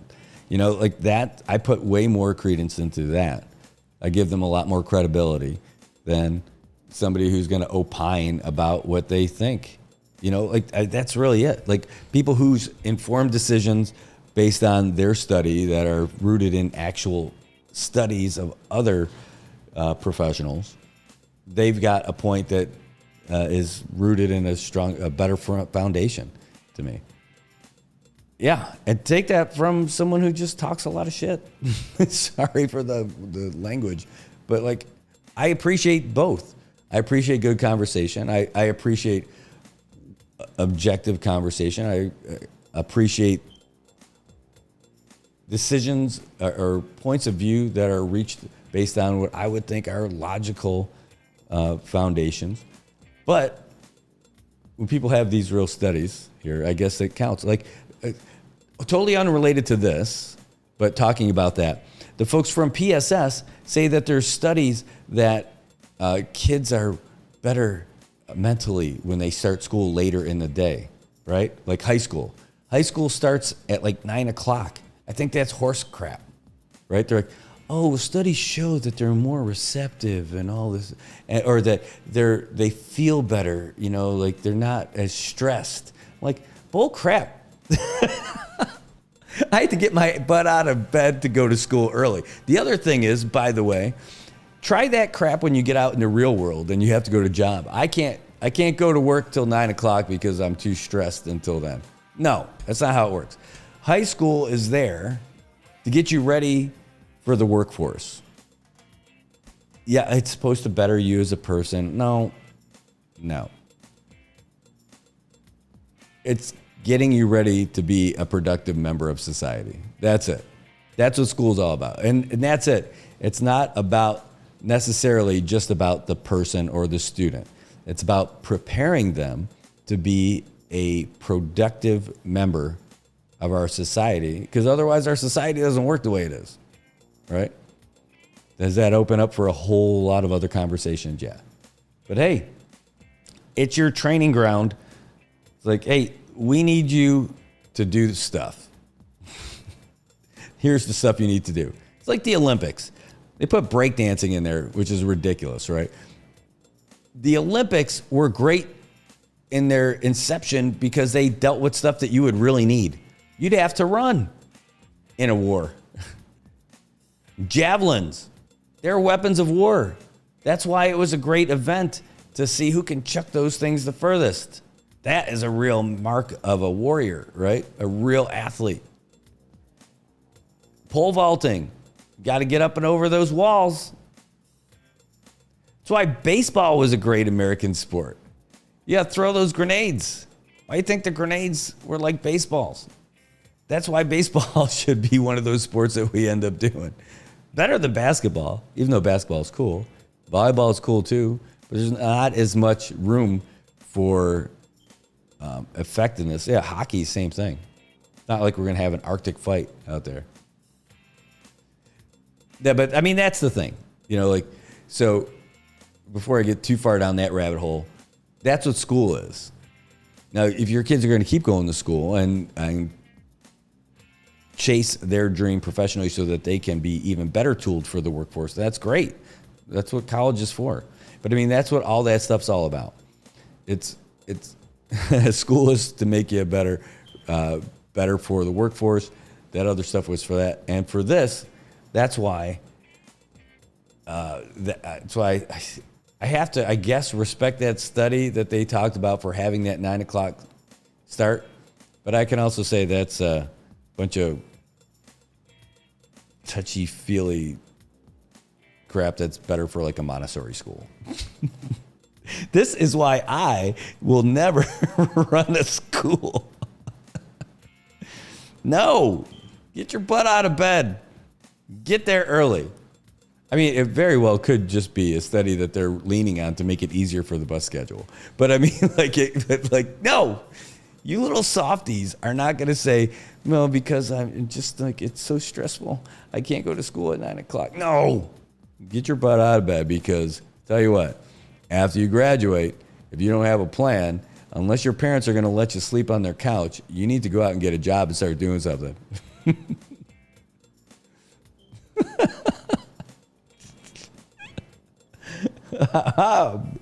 Yes. Here it is. There it is. So that's my take on the whole marijuana thing. Does that sum it up? Does that tie it up nicely with the bow? Tobot says, so will anyone hire me if I have to take controlled drugs daily and don't mind being in my own world while working? Yeah, man. Sounds like me. I could hire you for that. I just don't have any money to give you. I'll just have to give you coffee and bottled water and rhetoric. That's what I can offer. Till we get this show on the road. The good thing is that I'm not in a government position. You know? That's my take. That's it. And hey, beat me up on it. Like, you want to tell me I'm full of it? I'm total, dude. I get it. I get it. I'm as fair taking it as I am giving it. Yeah, too much catering to our kids versus teaching them how to survive in the real world. My tent jobs are always solid, though. Yes, they are, Tobot. That's right. Dang right. Yeah, you know that catering the kids thing? There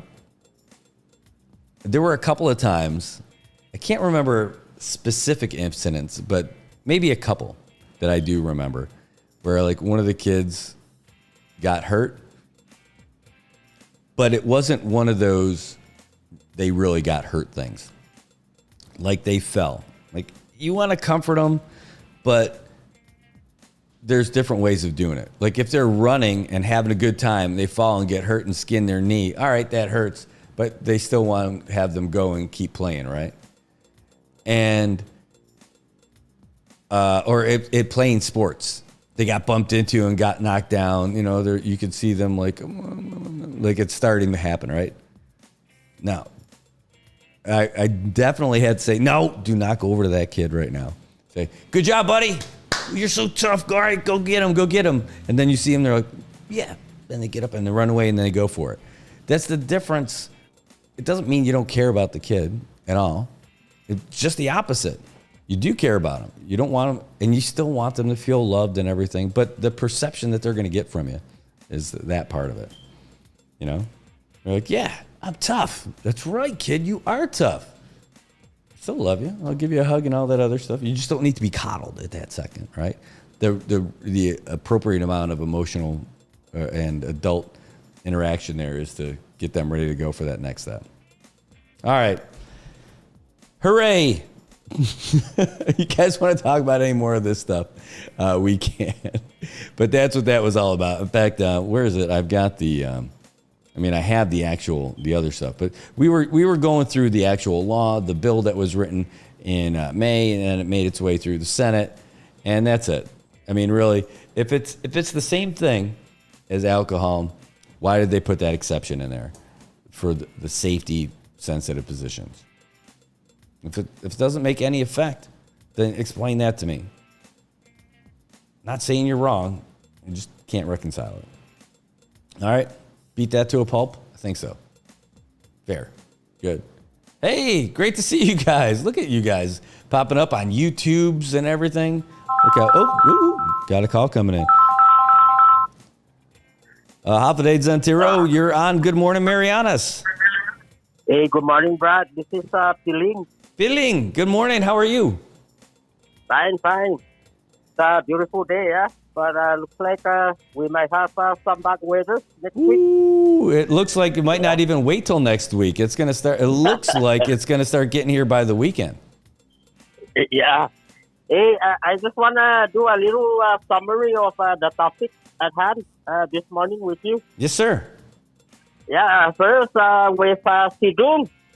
Yes. With forestry, it's the kind of people, Sidung, that needs legislative resolution. They should honor the guy. It's those kind of people, there's some resolution that has no meaning to it. Like the deer meat for dinner, guys. Yes. It really has no good effect for our cinema. But with Doom and his fellow co-workers, they're doing a major impact, planting and, preventing erosion and all of that. Those are the kind of people we need to recognize. We should even name a street on behalf of them. Those are the kind of people we need to respect in our community. But other than that, Brad, going to the marijuana topic, the marijuana, the legalized marijuana is because our government see the potential of millions of dollars to generate. But in reality, they're dreaming. It's the same way as they were dreaming when they allowed casino. It's all a dream. It's all a dream, and it became a nightmare. There is something is not right. Marijuana can generate a lot of millions of dollars, but not on our island. No, it's not like the same as in the U.S. mainland. You got millions and millions of people that you can generate money. But on our island, our population is have we even reached 50,000? And not everybody smokes marijuana. No, not everybody smokes marijuana there. It's not enough to generate. Even the people that are opening up shops selling marijuana, I'm pretty sure they're not making the millions. But we never hear it from the government side. How much money has those licensed marijuana sellers? We haven't seen the beauty of it. It's the same. We haven't seen the beauty of the casino. Nothing. It's a dream gone nightmare. That's all I'm going to say. Right? I love Sinamay. I love you all, and you have a good day. Yeah, love you too, Peeling. Thanks so much for calling. That was great. Really appreciate it. You talked about that it's not making millions, and it almost makes me think of like poker, because the poker parlors, they're not bringing in the tourists, right? They're primarily there just with the local folks. But I think that's what's going on with the millions. They're making the millions from the locals. Yep, from the locals. And they've seen the pictures, the ugliness of the poker down there. Mm-hmm. It breaks families. It destroys families. We all know that. I know that. But they ignore it. They're ignorant. It's the same as the casino. Our people in the Sinamay voted against the casino. Who allowed the casino? It's not the people. It's the government. And why did they allow the casino? Because our government needs to use the funds, the retirement funds. And they got sued. So in order for them to generate money so they can pay back the misuse pirates, they have to allow the casino. That's how the casino came in. Because our government is the problem. We need to put people in the government seat that are for the people, and they're willing to do great things for the people of the Sinamay. It's within so many sad roads. Yep. From slavery in the Marianas, you name it. Are we going to keep moving forward with this kind of picture? We need to wake up.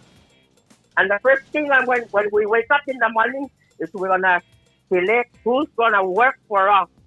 What leader do we need to put on that seat?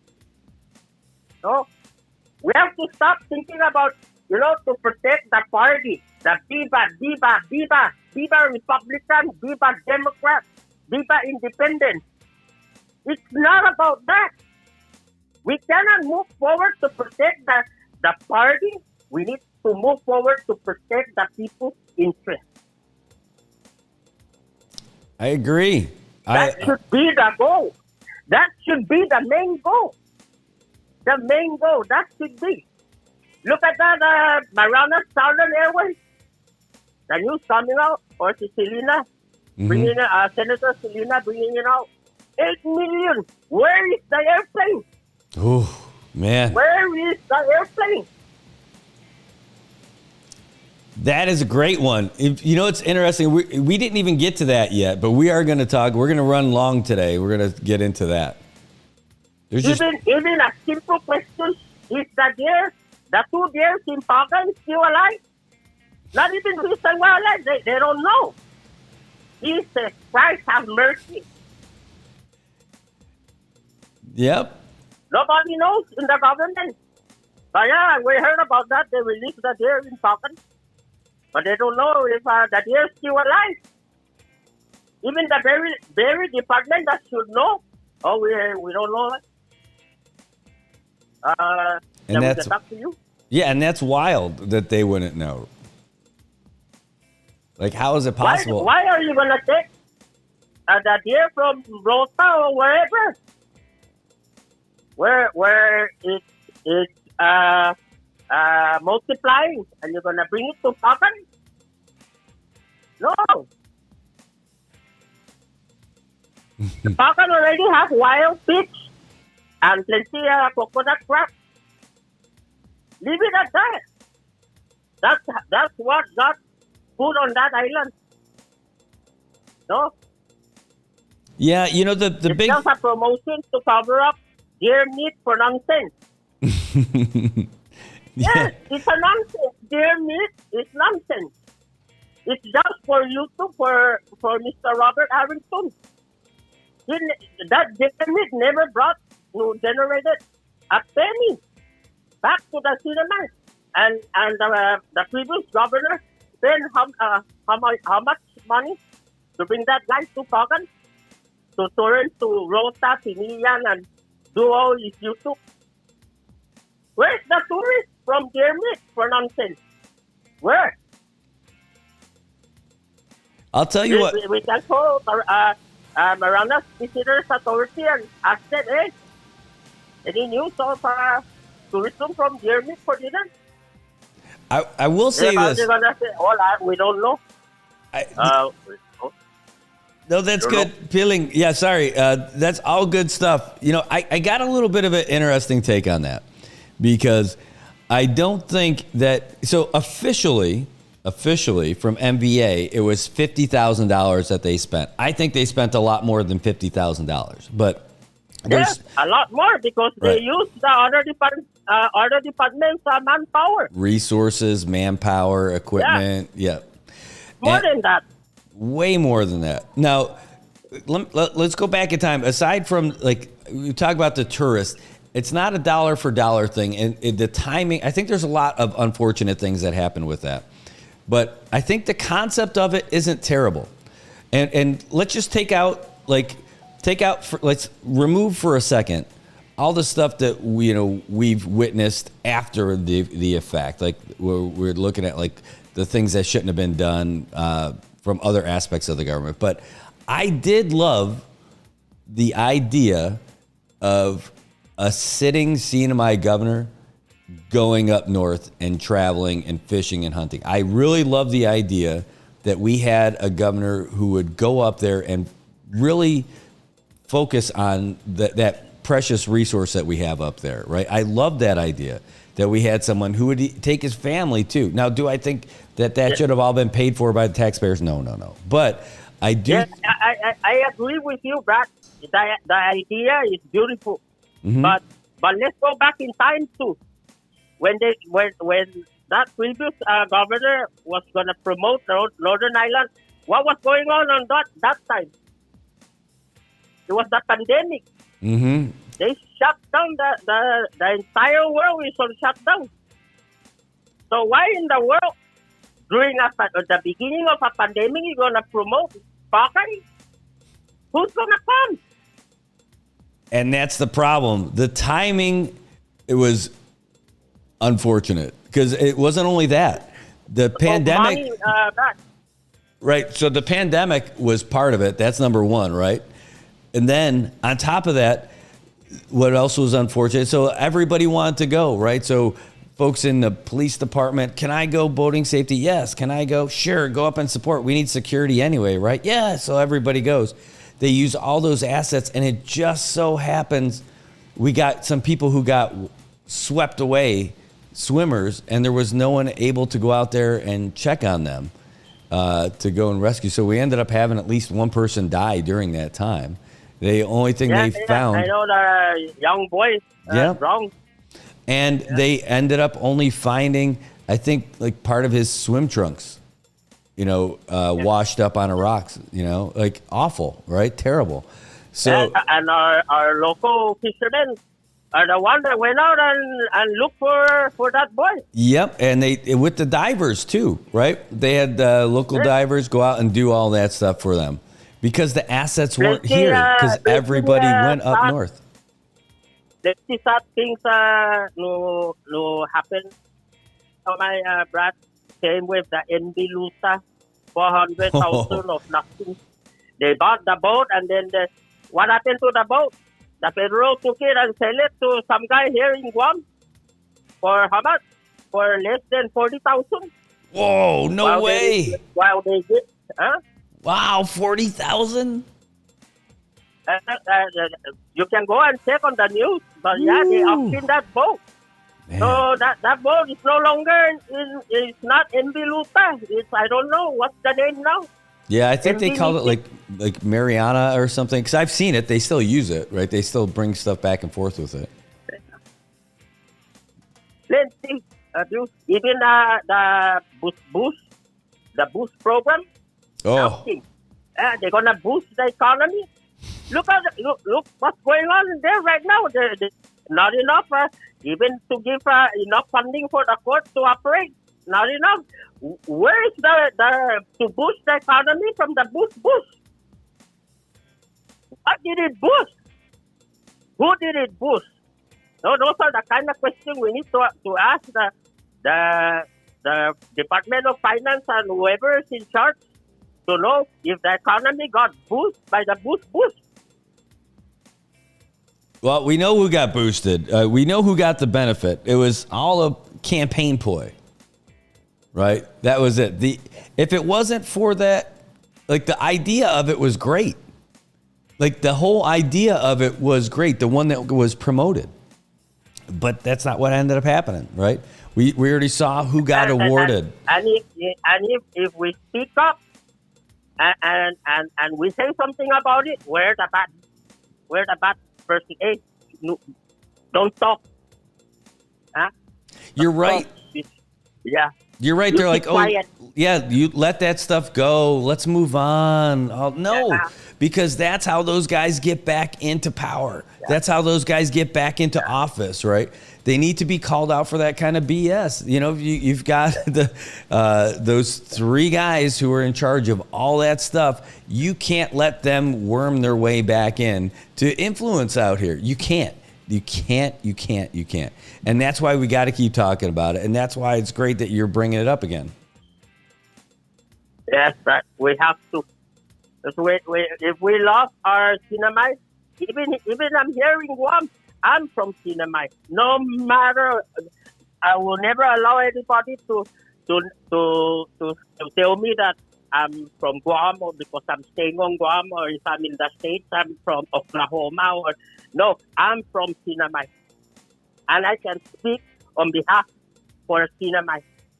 Even if I'm in North Korea, even if I'm in China, even if I'm in Russia, I'm from Sinamite.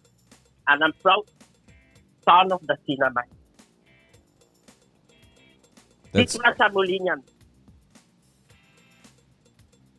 That's great. Our show's always better when you call, Peeling. I love you all, Brad, and have a nice day. You too. Thanks so much. Yeah. Okay. Love you too. Take care. All right. That's Piling Gazitmo. We're always, we're never having a boring show when he calls. It's always going to be good when he gives us a ring. And I love seeing it in the comments too from you guys as well. This man needs his own segment, says Louisa. That's right. Yeah, I'll tell you what. So like that deer meat for dinner, again, there's a few things on it. If it was only $50,000, if all we spent was $50,000, I still think that's a good buy for exposure. Now, the timing sucks.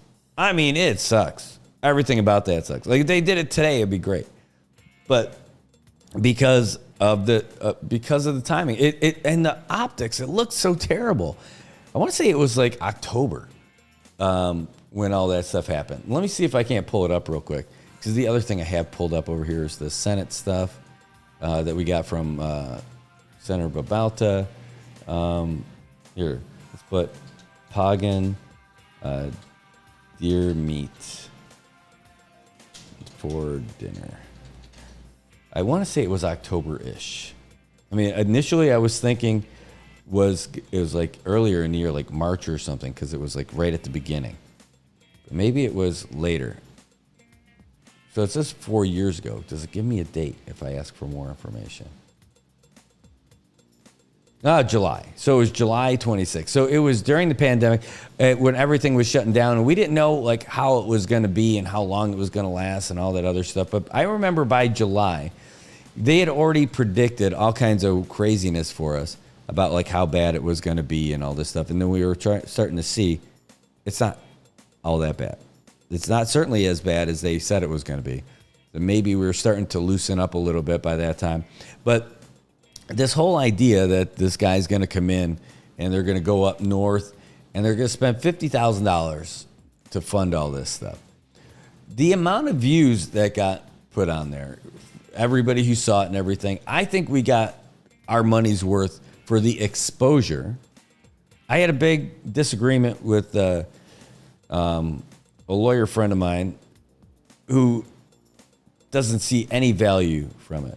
And I say, no, like, I think it was an actual, like for exposure, when you spend money on something, they got MVA for $50,000, got more exposure out of that than any event they've ever hosted here. True story. That's the best $50,000 NBA ever spent to promote the Marianas. Now, okay, hear me out. Just give me a minute, right? Because I got more on it, but the exposure that we got out of it, the amount of views, the amount of reach that we got. Now, was it for the right market? No, not unless they were going to dedicate Poggin into like this awesome hunting place where people from all over the mainland were going to fly across the world, come to Saipan, troll all the way up from Saipan, and then do a hunting trip and make that kind of vacation. That would be freaking awesome. It'd be a great industry. But that really wasn't it. The big thing is, though, it ended up looking like a big pleasure cruise from somebody who was running away from the reality of the pandemic as it was happening with this lavish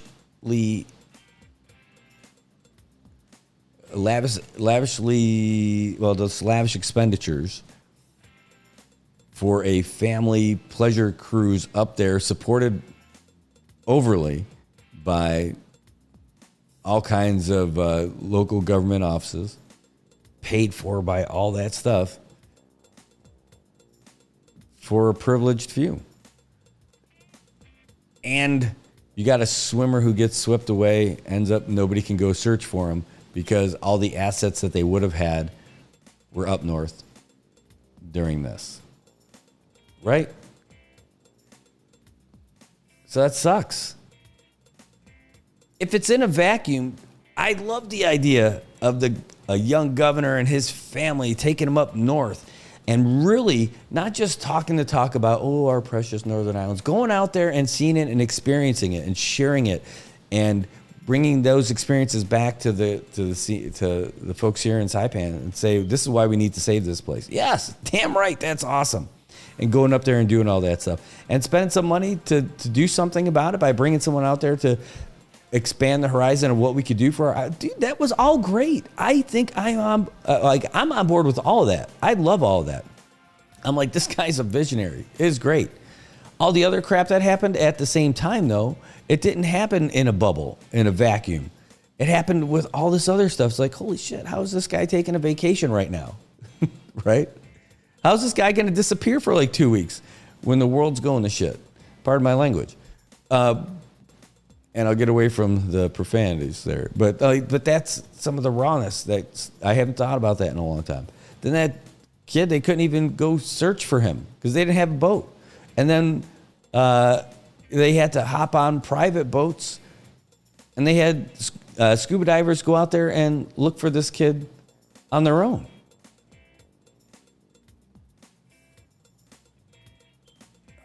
That sucked. And then, you hear about all the other people that went.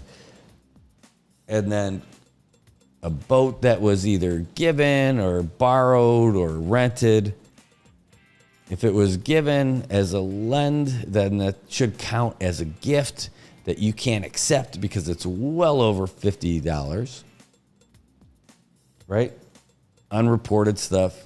And then that's just the tip of the iceberg. You know, that's it. I think he's not on the phone anymore, so I can switch that screen. But that's it. I mean, I really liked I hope our future governors continue to do that. So why take DPS? So that's, by the way, so that's a good point, Luisa. So the thing is that it wasn't just taking DPS for that. They took DPS as the governor's PSD, you know, personal safety detail, right? So they want to escort the governor when he's on a boat doing all that stuff. A personal security detail. So it's not like he's at a security risk, but they're like, oh, you know, safety. Governor's out there on a boat. We got to make sure he's all right. Who would? Because then you could think of what the fallout would be if the governor went out there and people would say, well, how come nobody was with him? And, you know, how could you just let him, you know, all that stuff. So that's why, I'm sure. But then it became well, can I go?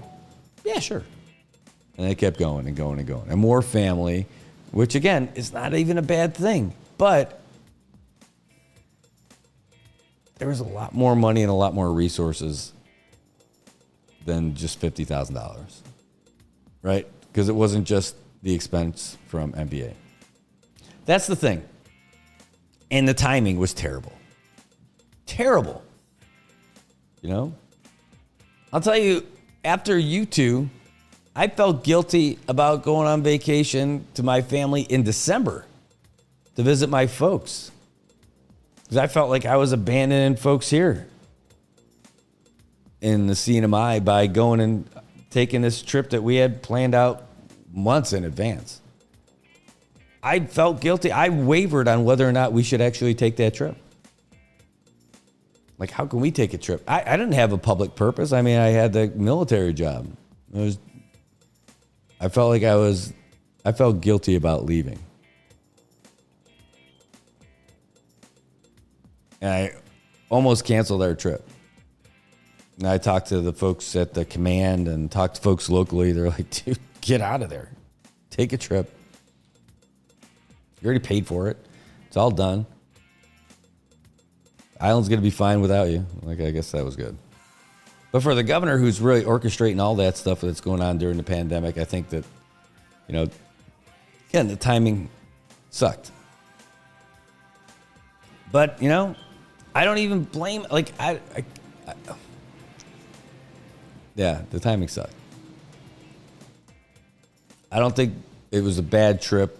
I think it was a bad timing for the trip. I don't think it was a bad expense. I think the timing just blew. And if we had a governor who wanted to go up and do something like that again now, I would say it'd be great too.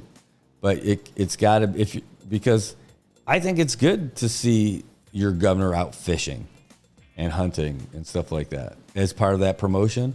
Like, I would be like, hell yeah, I want to go there. I want to go to a place where even like the governors are doing stuff like that, and their senators or their representatives are out there doing that kind of stuff. Heck yeah. I love that. I love it. It's not just a bunch of bumps on a log, you know, griping about stuff. Like, I loved that. I love people who are out there actively doing stuff. Thought that was great. Anyway. Oh, man. All gassed out. Talking about all these different things. This is the best thing. I love it. And there's more to talk about. For real. We didn't even get to all the stuff today. We got so heavy into the pot stuff. Then that bonus call from Dung that I wasn't expecting.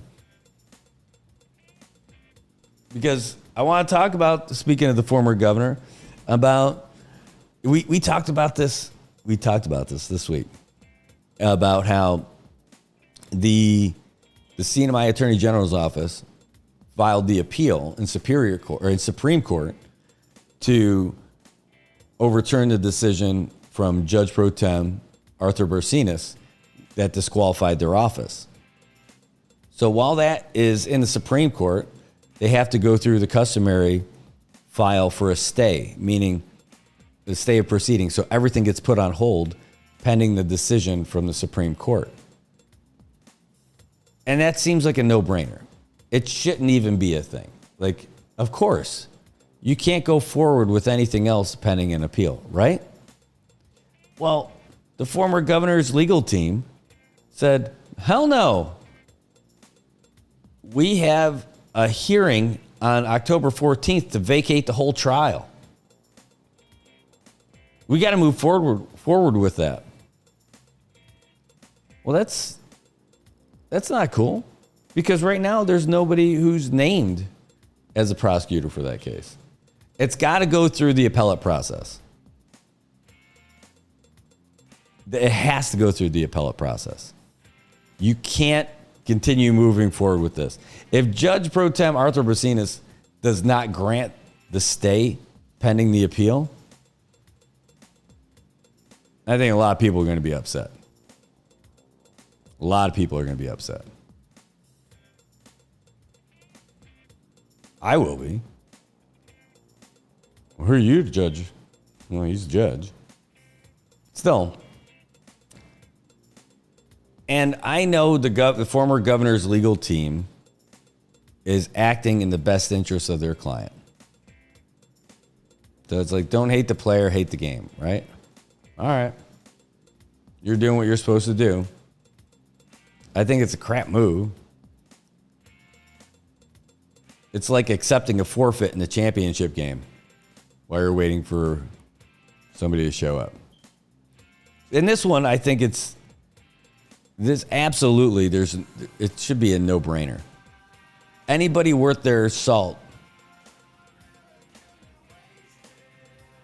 would be waiting to see what happens first.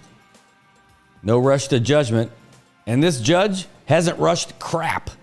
So if he all of a sudden would not wait on the decision from the Supreme Court, beyond all reasonable doubt, it shows that he was on a mission. And I can say that because I'm not a judge and I'm not a lawyer and I am not involved in the case. Just a regular old citizen. I'm getting older. If he rushes on this one and doesn't let this go through the Supreme Court, then that's time to call BS on this guy. That's it. I mean, it is. And it would call into question every other stall tactic that he allowed and delay tactic that he allowed by the defense team. And they're in a hurry to get this through because they want to have this squashed before the election. It's true. Yeah, Tobot. We are still rolling, right? But that's why they want to get it done. So they can say that, see? There's no case. There's nothing. It was all politically motivated. It's not. Maybe there's a little piece of that in there, like a little grain of spice. They're just calling out people for doing the wrong stuff. And so they went around, the defense team said, I don't like their lawyer. That's it. I don't want him to be there. Oof. Itchy. All right. It is 9:30. We're still going. I'm not done. But we are going to take a commercial break because we need to. We need a little. I just got all this new Colombian coffee. I'm going to get another cup. And we'll come back and we'll rock it out. We're not going past 10 o'clock. I got to shoot some photos for somebody, actually at 10 that I'm going to be a little bit late for. I am on that Keurig high. So, you know, like the bonus awesome, I'll tell you, so one of the cool things, I would say this before we break. One of the cool things about doing this is that the unexpected. Like, I did not expect that I was going to have such a great phone call with Pedro at the beginning, and to hear about, you know, his passion for his job and the good things that they're doing. Like, that was great. So did that derail the plan? Yeah, but in a great way. We had all this other stuff to talk about. We had this bang-in phone call with Peeling that was great. We still didn't get to talk about half this stuff. There's so much going on. Oh my God, Louisa, yes is the answer to the K-Cups. Holy cow. I'll be your connection. I'll help you out with that. All right. But like, I want to talk about this case, and I want to talk about it a lot. I also want to talk about the letter that we got from Senator Babauta. Like this, the thing that wrong one. Sorry, wrong button. Well, right button, wrong screen. This that we talked about yesterday. See, that's my calendar announcement telling me about what's going on next. But this is a letter from Selena Babauta talking about those two Tecnam P2012 from Marianas Southern and what to do with that. And can we recoup some of that money? Now, I know it wasn't $8 million because I also have the interview that we had with Keith Stewart. Do you remember? Were you watching back then when we did that? I could put that on. Maybe that we'll come back with that because we had him on the show. Let's see if I can't do this. Let me cue this part up first and get it ready for that. That'll be K-Stew is what I'll call it, right? And we'll show you that interview with Marianas Southern from back then. We'll go over their contract and everything. I mean, really, it's a whole show worth of stuff. MSA1. Right? It really is enough stuff for a whole show. Because we're not going to go all the way till noon, right? I mean, we got other stuff we want to do today. I know I can't because I already... MSA1. I already... scheduled this shoot that we got to do today. Hold on. MSA, where are you at? I think I got under the photos. Yeah, and because I got their whole contract, all the exhibits. There. And let's call it this one. It was from February 24th of 2023 when we did it. So it was before I jumped into my gig back then. Wow. So hold on. Let me, I'm going to have to put some kind of a text thing on here to say that it's like stock footage or something like that. One sec. Because it'll be worth us doing. So, date is what we're going to call it. Previously aired Feb 23 or 24, 2023. Right? All right. And then I'm going to shrink that down, and I'm going to have to change the color because I'll just keep it right there. I got it. So I know how I'm going to end up doing this with you guys later. I'll have to key it up for you, but that's going to be good to go later as we get into talking about what happened. We'll talk about that after the break. We are going to take a break. Yeah. I'm going to get another cup of coffee. I'm going to throw you guys a commercial, let you know about some other things. And if you're going to drink this much coffee, you got to get your teeth cleaned. And if you've got Medicaid, you've got coverage for sure, especially over at Paradise Dental. Now, if you're 19 and under, your cleanings are included. But if you've got Medicaid and you're older than 19 years old, well, then you've still got great coverage, including your x-rays, your extractions, your fillings, your exams, you name it. And if there's emergency stuff, there's no out-of-pocket expense. You've got to go and check this out at Paradise Dental. They're right on Middle Road in Gualarai. You can't miss it. It's the nice orange building with a really nice sign. Wait till you go inside. Find out for yourself why more people are going over there. Number is 234-4040, Paradise Dental. They want to be your dentist. Call them today.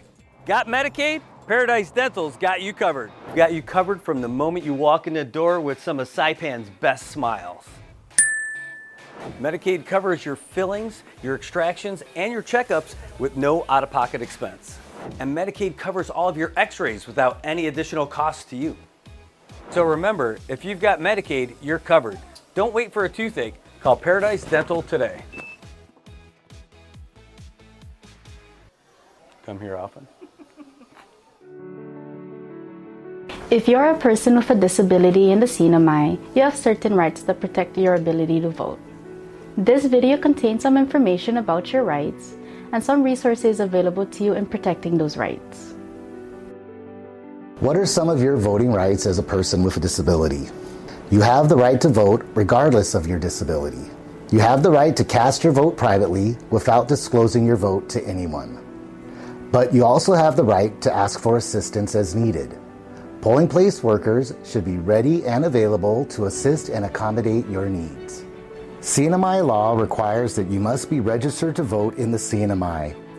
You can vote if you are a citizen or national of the United States, at least 18 years of age on the date of the election, domiciled in the CNMI, a resident of the CNMI, and have resided in the Commonwealth for 120 days, are not serving a sentence for a felony, have not been declared by the court of unsound mind, and have registered to vote at least 60 days before the election.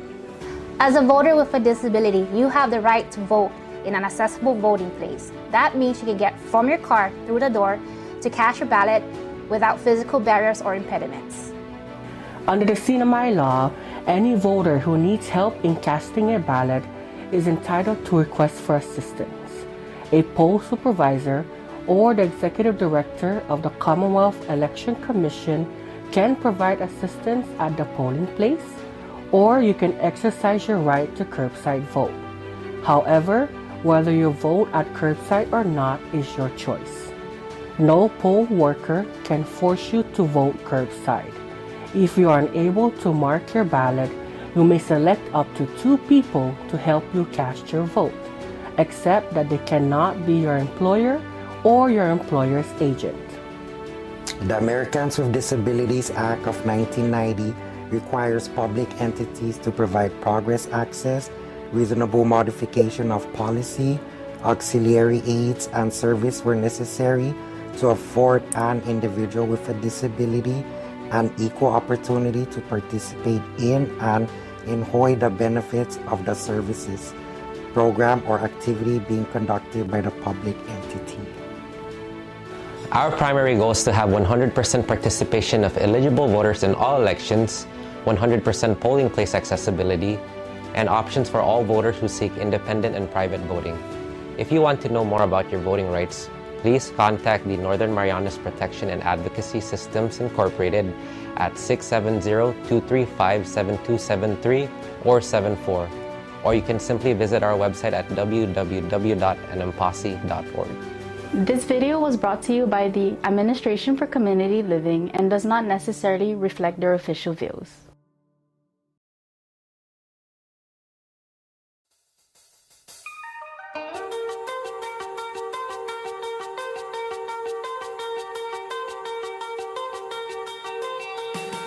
All right, Marianas, welcome back. It is 9:40 in the a.m., and believe it or not, we're still here. Why? Because we still have a lot of stuff to talk about. We've had a couple of great calls, a lot of great topics, and now you're looking at a whole lot of nothing. But when I put the camera down there, it was a great close-up of a guy scooping water out of a hole. One guy, one stick, one bucket at the end of that stick, getting rid of all that stuff. I mean, that is great. That is great. Anyway, welcome back, Marianas. It is 9:40 a.m. And boy, I'll tell you, we even have another update from AP. We're not usually around this long. Really, because I usually get out of here at 9 o'clock. In fact, that was totally the plan today. And I want to get to that. Oh, my goodness.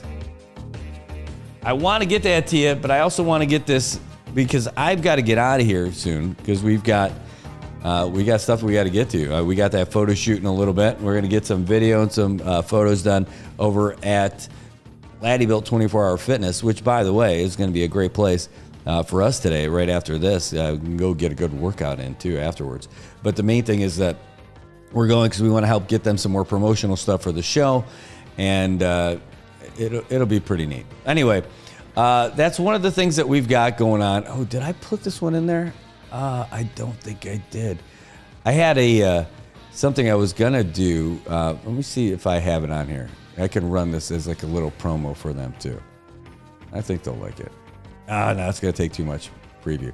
Well, let's do this. I'm going to forego the 9 o'clock update from the Associated Press only because we're going to get out of here early, and that's just pushing us off another 3 minutes. As long as you guys are okay with it. Because I wanted to do this thing where we get the, we'll find this episode that we had. We'll talk our way through it too, from Good Morning Marianas when it was back at the San Vicente headquarters. Do you remember that? Were you guys watching? Tobot, I know you were. We're going to start moving over here a little bit. And when I do this here, I'll put on I can put myself up in the other corner. So you guys, I'll still be there with you as I'm talking my way through it. But that's what this is going to be from. And hopefully, let's find out. Let's transition this over. And look at them. Look at them in the same direction and everything. So this was from 2023. You're going to have to give us some volume. I'm showing you going through there.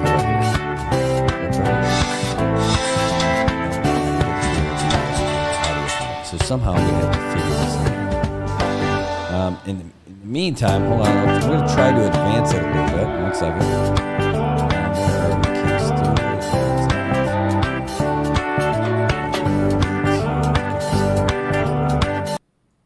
There. Today is a really interesting day. It's a story that we've been following both in the morning shows and on the news. We've been posting the updates that have been coming from the governor's office and from corporate headquarters. And now it's a big issue for the CNMI to find out what's going to happen. Might we possibly lose one of our airlines that's here in the CNMI? And rather than go with all the speculation, we've got to hear a lot of stuff before, but we're lucky enough today to have the president of Marianas Southern Airways, Keith Stewart, on the line with us today. Mr. Stewart, can you hear me? I can. Thanks, Brad. Appreciate it. Thanks for having me on. Hey, thanks so much. About an hour ago, I saw that you guys put out a release as a response to that, and I know that people can go out and read that, but I thought maybe it might be a little bit better to hear from you directly to tell us a little bit about the situation from your perspective. Yeah, no, I appreciate it. I guess what we're trying to do is clear up any kind of speculation on how the contract got formed, et cetera, as a part of it, and then kind of look at going, where are we now and where do we go forward? So if I step back really quickly and just go back to, why do we have an airline here? Mm-hmm. It comes down to December of 2021 when Rhode and Tinian lost their air service. The Governor Torres at the time had issued a emergency declaration and started reaching out looking for airlines to go, solve the issue. We got a call not because we were interested in doing inter-island service, but that we were working on the international side, and so we got a call, and really wasn't even something we were targeting, looking at, considering. But what I did is I asked our Australian consultant to see what he could do and if he could find a partner to come in with us. And, within a few days, we had Southern Airways, on a call, and 2 weeks later they were down here. In January then, we formed a partnership and submitted a proposal to the government to, start an airline and have a second airline here serving the local community. That contract,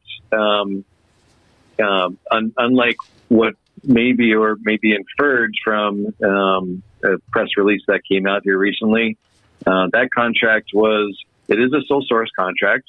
I don't know what other proposals the government got or received or how they were handling things. I can only speak to what we did. But we submitted a proposal. We were given a contract for it. The director of procurement certified on it that it complied with all CNMI laws. You have the Secretary of Finance that certified on the contract that the funds were available. They were set aside, and the count number is written in the contract. You had the Attorney General sign off on the legal side of the contract. And then what we did today is we posted it to Facebook so that anybody and everybody can go and look and see the contract. We have nothing to hide. There was no backroom deals, nothing else going on. Honestly, it was not even something we were even trying to do. We just looked at it and said, okay, well, we're in the airline side. Here's where the need is. We need to do something about it. And so we got started. If I could just kind of give a really quick summary of generally what the contract is, it's a 2-year contract that incentivizes us to fly more and to keep our rates low. So we had the reason everybody would look at our rates being so low. We were contractually bound as a part of the incentive period, first 6 months to come in with rates that we proposed, which were, $99 round trip fare each way for Guam, 69 Rota, 39 for Tinian. You've seen this month that prices change a little bit because we never adjusted for fuel or anything else, and so we made some adjustments. But really, what was going on there was the government was providing us an amount per flight. I think, let's say it may be giving us, I forget the numbers, I don't have it in front of me, but let's say $150, to go to Tinian, and I don't know, $400 or $500, something like that, to fly to Guam. And what that does is that allowed us then to reduce our ticket prices. So ultimately what was happening is the government was indirectly using then federal funds to get it back out to the community through the lowering of airfares. And so in the first 6.5 months, we flew 10,000 passengers roughly. Those passengers saved at least, around $600,000 when comparing our ticket price to those that we, compete with. And so it was a part of a program of going and saying, yes, how do we get there? How do we create an airline here that, will be here over the long term? And so our commitment was going and buying. We didn't need to go do it, but we went and bought brand new airplanes out of Italy. We could have gotten planes that were half the cost and gotten in a lot cheaper and still had a great airline. But we really invested in this and thinking we were going to be over the long term. And we started service, as back in August. I would say, the government has not been keeping up on their payments, unfortunately. And, we're now at a point where it's probably close to $1 million that they owe us. They've paid us, 2.3, 2.4 million since the start of the contract. But we've got well over $12 million invested in this airline right now. We even had more planes under contract to come in, but when we weren't getting paid, we're sending some letters up to the government saying, we want to get more planes coming, but we just can't get the supports. And then this week was a real surprise to get a letter just saying that the contract's being terminated. And I would say, what the prompting of that is, I don't know. I know it was indicated that the funds are not there. However, our contract says that they are, and they're certified as being there in a particular account. So if they're not there, I don't know who moved them or where they're at. But even in spite of that, it's still looking and saying, how do we solve it? How do we get there? And solve this situation. I've heard that the CNMI is getting billions of dollars coming in, for infrastructure, et cetera. There's a lot of money that's about to hit, a lot of military spending as well. And so, you look at the challenges that are happening right now, they seem to be more temporary, and not the long reaching ones. And so you're looking to go, if there is an interest there in the community, we really would like to go and ask the community to let the governor know. And, because we're here and we want to stay here, but we also don't want to stay here if we're not wanted. So the decision's really, really in the community's hands as we see it, and then ultimately the governor in terms of, making it, reaching some agreement. But it's really the community. So the really downside on this whole thing is we're really close right now on the international side. But the CEO of our international partner is great friends with the CEO of Southern Airways, and I don't see if Southern isn't taken care of, I don't see our international partner coming here either. That's speculation on my side right now, but it would not make sense to for that to happen. So it could be extremely unfortunate over something that's really relatively small in the overall scheme of things, and the economic benefits that even the small airline is having, let alone then the bigger effect of the larger airline. So we'll see. I mean,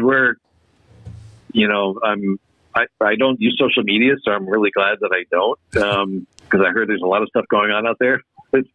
On my side, it's really looking and saying, we're trying to do the right things. I don't know what else we can be doing. So I would say it's a tough deal for us right now. But we're hoping that the governor will come to the table with us. And I saw him on Wednesday, and he had said that he would meet with me either yesterday or today. And I'm working on trying to get that meeting scheduled. So I've not heard yet. So. Well, that was one of the questions I was going to have for you. Have you met with the governor about it? I mean, I know you said you sent some letters about missing payments, and so you're trying to get in with the governor right now, and just you haven't been able to put it together yet. Yes, I saw him on Wednesday on something else. I'm the trustee on another board, and we were talking with him. So I did see him. We talked for like 2 minutes after the meeting. Didn't have much time. And we both agreed we needed to talk. And he said he would reach out to me, but I know he's busy, and we have not reached each other at this point yet. Then the other day you were at the legislature to talk to the Public Utilities and Telecommunications Committee. Is that right? I don't know what committees there are, but yes, we went. We sat and met with the senators. It was, I think, 6 of the 9 senators, if I'm not mistaken, and then there were others there from the House, and representative from Finance Department and representatives from the governor's office. So in that meeting, it was more us going and bringing up the senators up to speed on what transpired, where things are, and so I don't think that people want the airline to go and stop providing service, but I guess it's really just going to come down to what decisions are made here in the coming days. Well, you mentioned that the CNMI was getting behind on their payments to the tune of almost about $1 million. You said, right? Right. And so, but this is a 2-year contract. And how far are you? Like, is it just about a year? Is that right from the paperwork that you put in? Correct. It's we have just about a year to go. And the $8 million contract, that was really just an estimated number in there. At the rate we're going, we're not going to be anywhere near $8 million, because what the deal is this just paying based on the number of flights. It's a performance contract, and that indirectly goes and helps to lower airfares. So. Well, that's a good point. So speaking of the social media that you were talking about, earlier today we had Congressman Probst was on, and he was talking about his perspective, because he isn't a senator, but he went into the meeting that you guys went to and shared what he witnessed and what he heard and everything from them. But afterwards today, he was speaking about his take on the release that you had, and most of that I guess you could probably get from him directly. However, the one thing that he said, that he's like, hey, if you're going to have to pull out because of this, that we should get together and talk about it and see if there is something that can happen. Like you even just said, that it might not even become like an $8 million thing because it's based on performance. Yes, correct. And I had reached out to Ed yesterday, both from a phone call as well as a text message, saying, hey, as I've always told him, if he's ever got questions, just call me. I can bring him up to speed on whatever's going on. So, I'll meet with anyone that can go and help us move the ball down the field and get to a resolution. I've been reaching out to Tina Sablon. We were hoping to meet today, or at least talk on the phone.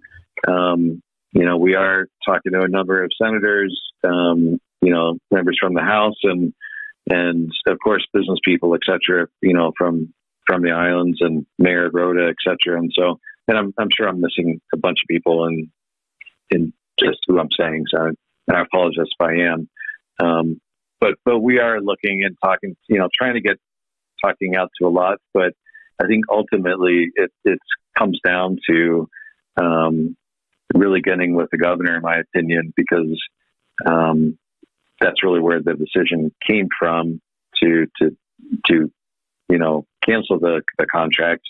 I've been told they can undo the cancellation if they want to. We can renegotiate something. We can still go through a number of things, and we're certainly here and want to. The thing on my side, I've never in my entire life ever desired, wanted, hoped to, have an airline. The whole reason we're doing it, and it first started on the international side, was saying that's really what the islands need. Without reliable, affordable, air transportation, an island community can't thrive. And so that's what got us into this whole thing. And so, I told someone today, going, if I would have even known this, we would have never even gone and tried to do this. And, it's really kind of frustrating, disappointing. But in any case, we're here.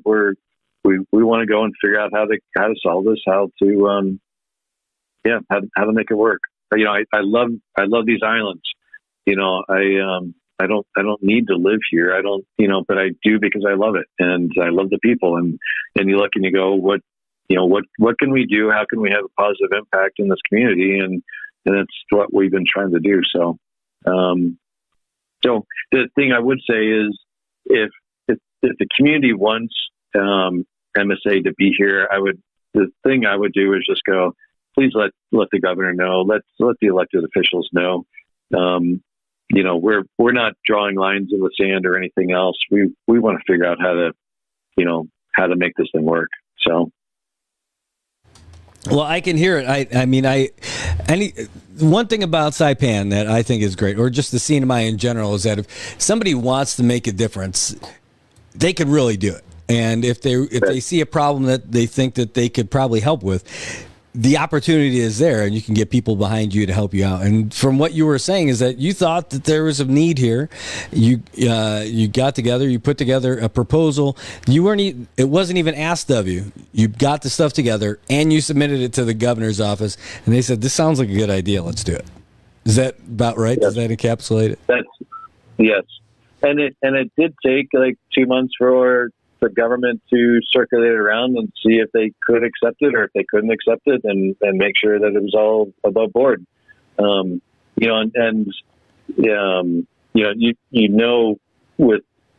the political differences that were going on, last year and within the administration, and they had to work through that because they had to get, everyone to sign off on this. And so to make that happen even gave us a stronger sense, of going, government really wants this, and they're going to, stand behind it, because you had, individuals from, signing the contract that were from different political sides, and key political sides. And so it, just is extremely unfortunate right now, but we're not, I'm still extremely hopeful. I may be naive in thinking that all we need to do is sit down and spend some time talking through it. But we'll see. I have reached out to the governor's office. I was told that he's not available next week at all. And I knowing the Southern, I really think if the governor does listen to this, please make time. I'll make time any time of day to sit down and work to try to figure it out. Well, I'm curious about that. So he's just not available? Is he off island? No, he's on island. No, he's on island as I understand it. So he's just not going to be available to deal with it. So I was curious about that, whether or not you were getting the opportunity to present this information and speak with him about it. Based on that. And then I wonder how that's going to go with the legislature as well, if they're willing to be available for you to plead your case and to see if there is some kind of a change or that you guys can work out amongst each other. Yeah. And I believe we have, there's a majority of senators that are in support of MSA and keeping the service, et cetera. I just don't know how we get there. I hardly ever deal with the government. You know what I mean? So it's all really pretty new to me. How do we even work our way through? How do we get this solved? I'm not sure at this point, except I know we've got to sit and we've got to talk and we've got to find common ground and figure out how do we get there. So, I do hope that we can get those audiences. And I would say the governor has indicated his interest in getting together yesterday or today with me. Senate did jump through hoops and got together right away. Just what future steps are, I don't know. So the only thing I think that we can do is go and say, if the community wants us, then please let your elected officials know. And on our side, we'll be working to do whatever we can or whatever we need to figure some things out. Well, I can see where you would get some help in the in the form of 6 of the 9 senators at least, because it directly impacts air travel and commerce to the islands of Tinian and Rota specifically. That's the one. Right? I'm guessing those are the 6 that you're thinking about. Yes, yes. So it affects them more than anyone. It's funny. I'm looking. I would say. Go ahead. I'm sorry. But what I would say is, it's not. MSA is not exclusively helping those islands. I think the economic value of MSA over the longer term is going to so far exceed, any kind of, incentives and any kind of help that we're getting to get started. You look in this year, we're looking at least 30,000 passengers on the plane. And you look at just how many tourists came to the CNMI in January. It was 12,000 or something. Mm-hmm. Just our little planes. We push a lot of people, and and that provides a great economic value to the economy, and some of that money stays here, as a business owner that's partly owning it, and so So when you're I read the release that you guys had about whether or not you're going to be able to continue providing service, and whether or not you would be able to be here for the long haul and everything. So let me ask this. The clock's got to be ticking for you on a decision from the government about when you're going to have to be forced to make that kind of decision that you alluded to in that release. So what is your time frame? So we're talking with Southern every day right now, and on our side, I'm not going to be one that'll draw the line in the sand and set the deadline, within the partnership. I'm sure Southern will be, and I think that they've been working with us. Like I said, we haven't been paid for months, and they've been holding in there and working with us, giving the administration time to sort through things and get the cabinet installed and just transition from the prior administration. Mm-hmm. But I do think Southern's patience is waning. What that means, I don't know. The one thing I do know is that, we're here for the people of CNMI. And so if something does go south, as an example, we'll provide everyone with notice. Community's going to know, and we're going to give it, a time to where it's clear of going, okay, here's the date that we'll be suspending service. I hope to God that doesn't happen. But then we'll still be going and saying, look, if we do suspend service and it's past the date that we're gonna fly, we're gonna return everyone's money that had paid for tickets, etc. But we're gonna do the right thing for the community on that side, and not take advantage of any of the situations by any means. So, are you? But I hope we don't get there. Well, of course. Are you presently taking reservations still with all this? Yes. Yeah. Okay. Yes, So we still are. And is it possible that you would be able, or that Mariana Southern Airways would be able to continue to operate if, in the event that this didn't go through, by changing the rates, knowing that you're not going to get that same level of support from the CNMI? We have talked about that. I mean, I'll never say never, but if we knew that was going to happen, our approach would have been different. Our costs are not set up to do that. Part of our model is we have to bring in aircraft. We've got to go and just three aircraft. I mean, we're still not making money. We're still losing money. We need to bring in more aircraft to make up for that. And how do you do that? You need some economic security of knowing that, there's, like on the international side, we'd say a safety net, knowing that there's something there. Like I said, our aircraft, we could have bought aircraft half the price and brought them down here.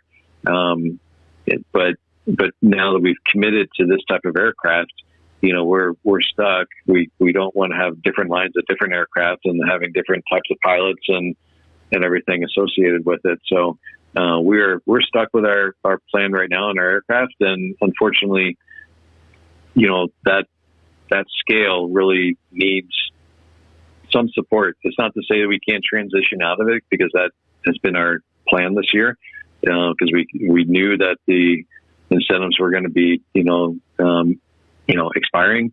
So we knew we need to have this airline set up and running and be able to stand on its own. But will it be able to, and is that the right decision? I would say Southern as an airline, there is so much business in the States that there is money. I think most of Southern's flight routes are subsidized by the government that are paying, and they're struggling to get enough planes and pilots to service all the areas that need it in the States. And so if I was to look at it from their side, they would go, why would we want to go and do it without some sort of help when we can go someplace in our backyard and be able to get the help, and it's a lot less risky, and it's a lot easier, and we know what we're doing there.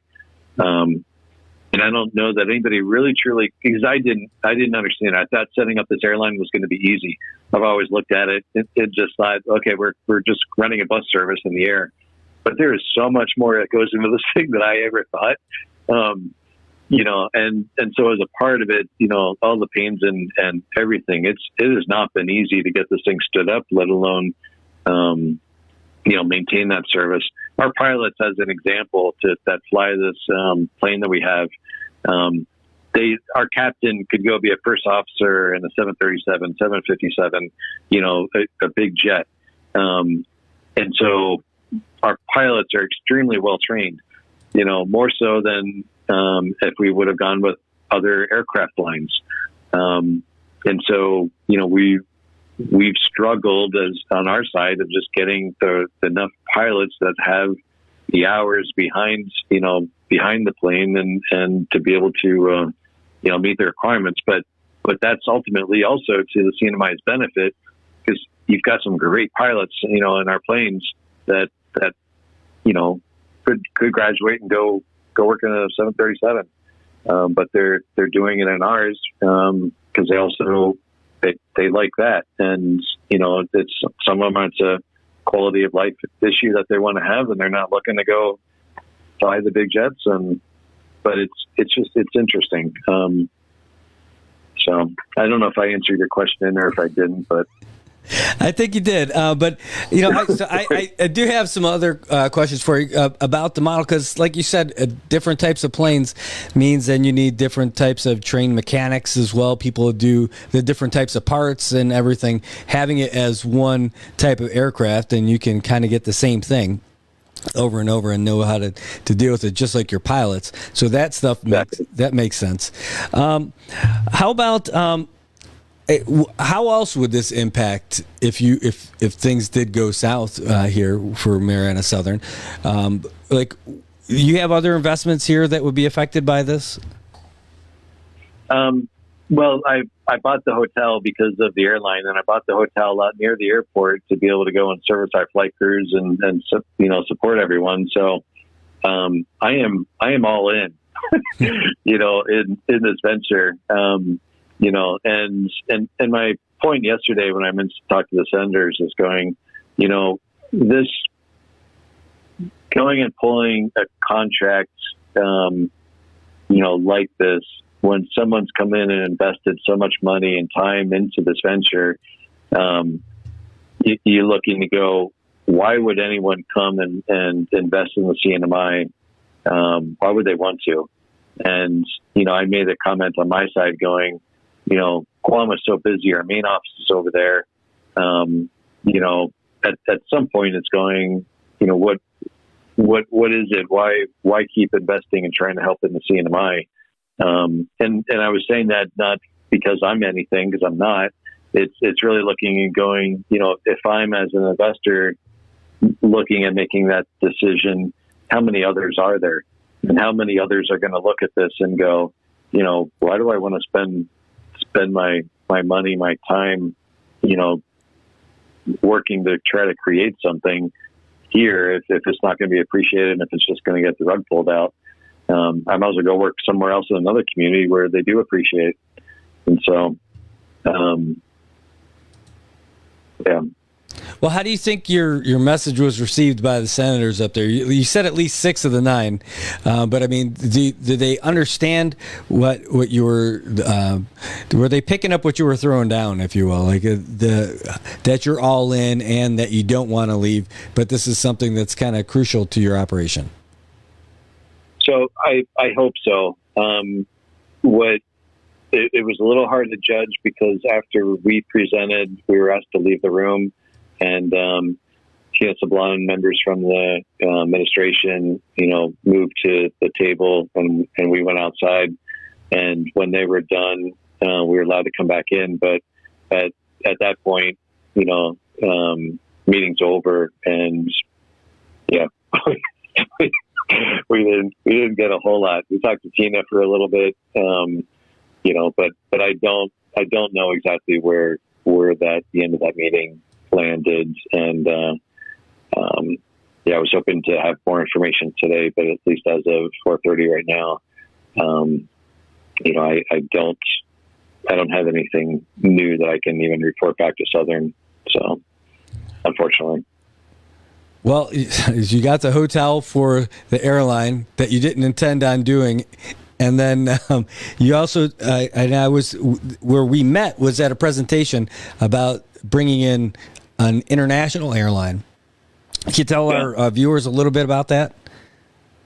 Yes. So we've been, and that's what started this whole journey was, we're stuck here during COVID and, really no construction going on. I can't fly anywhere. So Bill Giles and I, started looking at how do we, what other industries can we do? How do we thrive as a community, regardless of what happens in the rest of the world? And we ended up finding that, well, you can't create an industry here without aviation, without being able to export product, et cetera. So we started that journey during COVID, looking at starting an international airline. I know nothing about airlines, or I didn't know anything about airlines at that time. It really started almost as a joke, but we were digging into it, and we ran into some, a great group of guys in Australia that started up like 12 different airlines, and got into it, and they go, okay, let's see what we can do, and then let's take a run at it. And so, we've spent 3 years on the international side working, to get that together. And again, even when we get there, even if I have interest in the ownership, it's going to be so freaking small, that it's not even doing it for that. It's going and saying, how do we do something here that's going to be epic for this community and just transformational for this island. And so, we ended up, after we launched MSA, we had the kickoff party here at the hotel, and said we were pivoting back. And Southern Airways' CEO knows the CEO of an airline in Alaska that we had been watching that was getting 757s and was starting service. They own Raven Alaska as well, and so they're a solid company and they've been around for, 50, 80, 100 years, something. As a result of our partnership with Southern, went and opened the door for us to get Northern Pacific to come down. The CEO of Northern Pacific has been here, 3 or 4 times now. Even as a call as of yesterday, he says if he'll be on a plane tomorrow if it means getting things going. They really want to go and get a deal. They want to be able to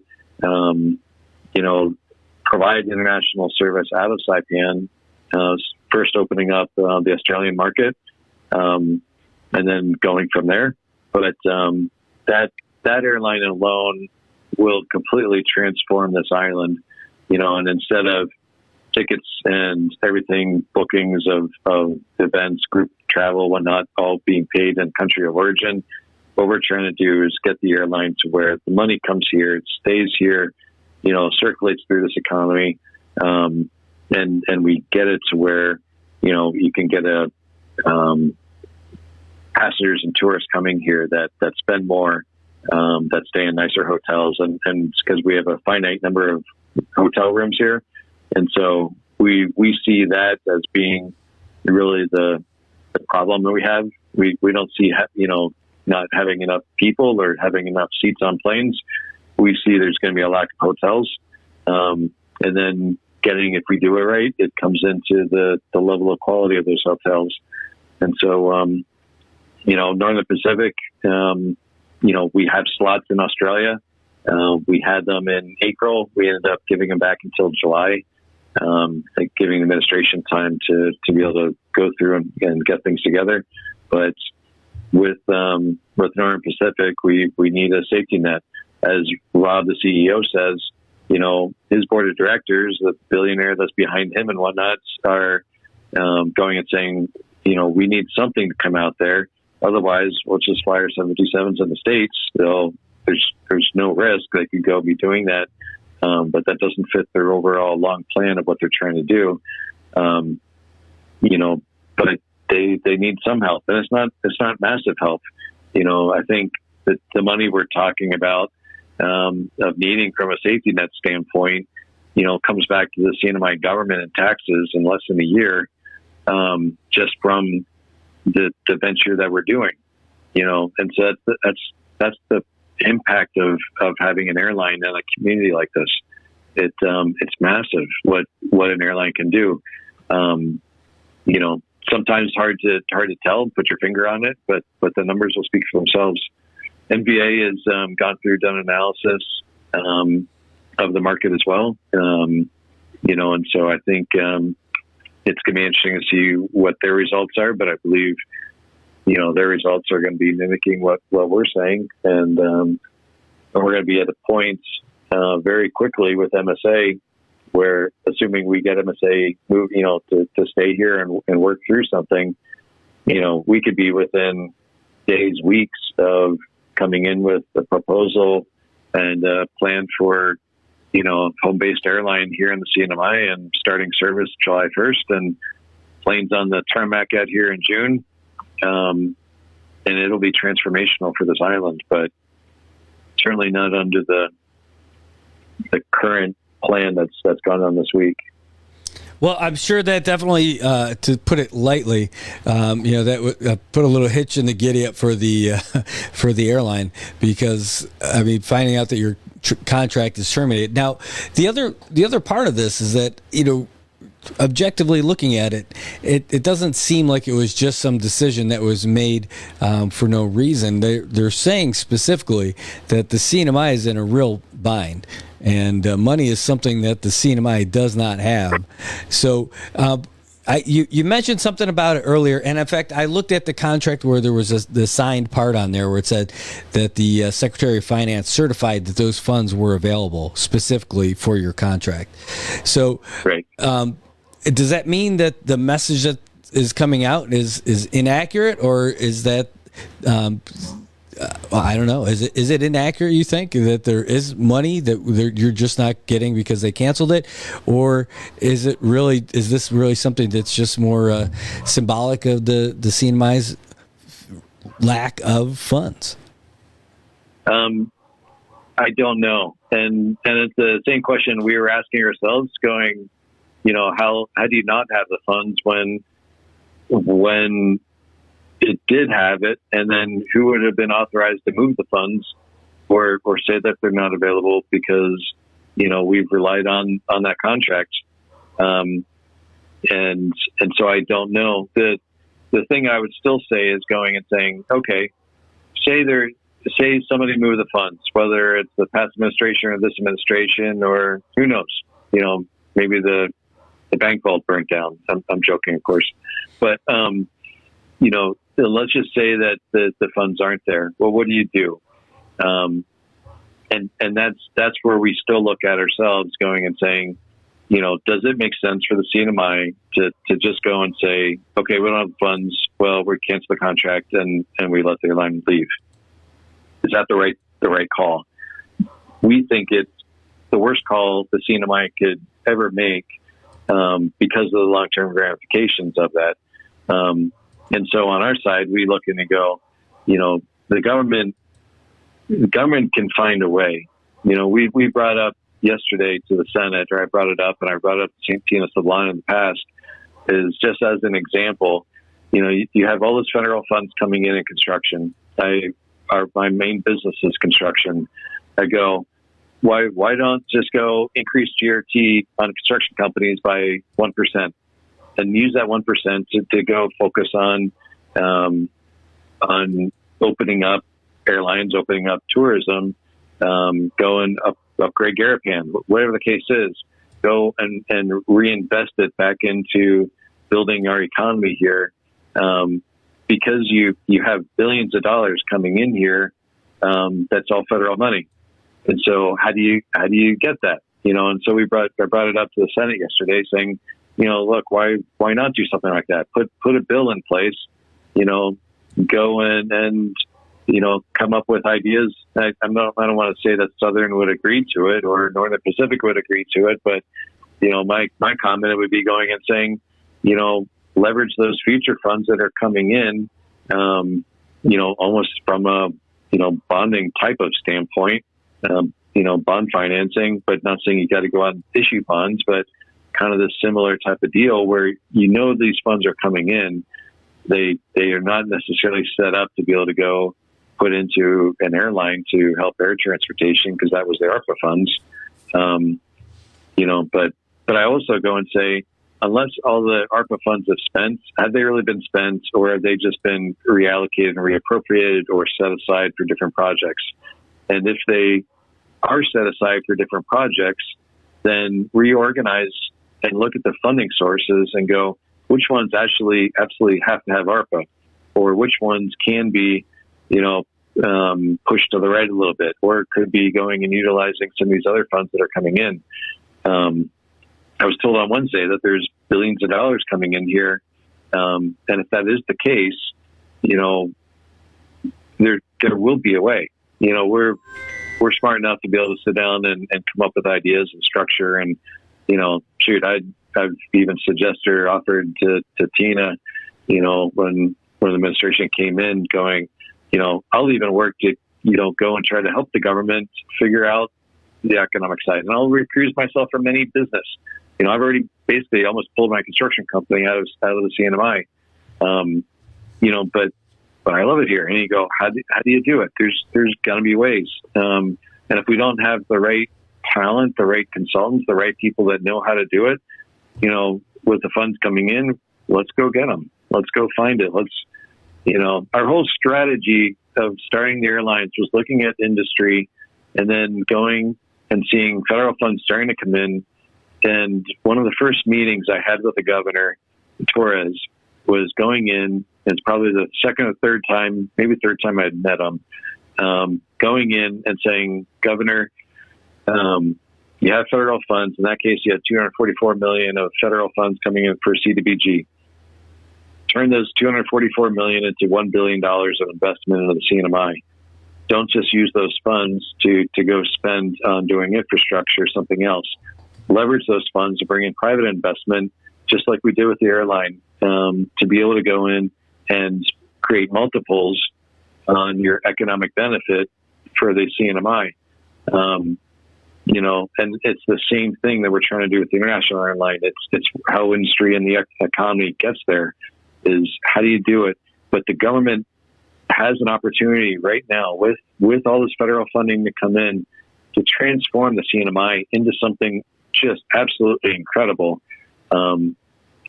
If they do it right, because you could take, let's say, the billions of dollars coming in here and turn it into multiples of billions of dollars by working with private industry, you know, and utilizing private industry to come in. You know, I look at it and go, even if we spend $8 million on MSA, that will be some of the best money, and they didn't cancel it. That would be some of the best money the government has ever spent here, because what it does is it's not just spending it on that. You're spending it on creating the economy and the economic generation of what's going. And it happens every year, and it's going out in perpetuity, you know. So that's in my side what CNI has to be doing. We've got to be going and figuring out how to not just go, you know, upend the economy and things like this and be scared of, well, we got a bad situation, but take a bad situation and turn this thing, you know, into the most amazing opportunity of, you know, of our lives. There's zero question in my mind that we can't do it. You know, you get billions of dollars coming in here. You know, we can do some amazing things. If we don't, shame on us.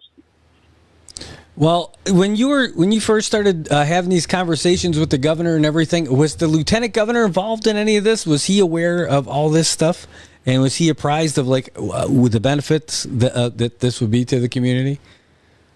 So, I believe I know the governor was in one of our first meetings for the airline, the international airline, and that was the time we were looking for $12 million to create a home-based airline here, and Governor Palacios' comments after that meeting to Governor Torres was going, "This is an easy decision," you know, and it was we looked at current Governor Palacios, and what he said as Lieutenant Governor is going, you know, there wasn't anyone else in the room that recognized it that quickly and came out and vocalized it, you know, as a part of the meeting.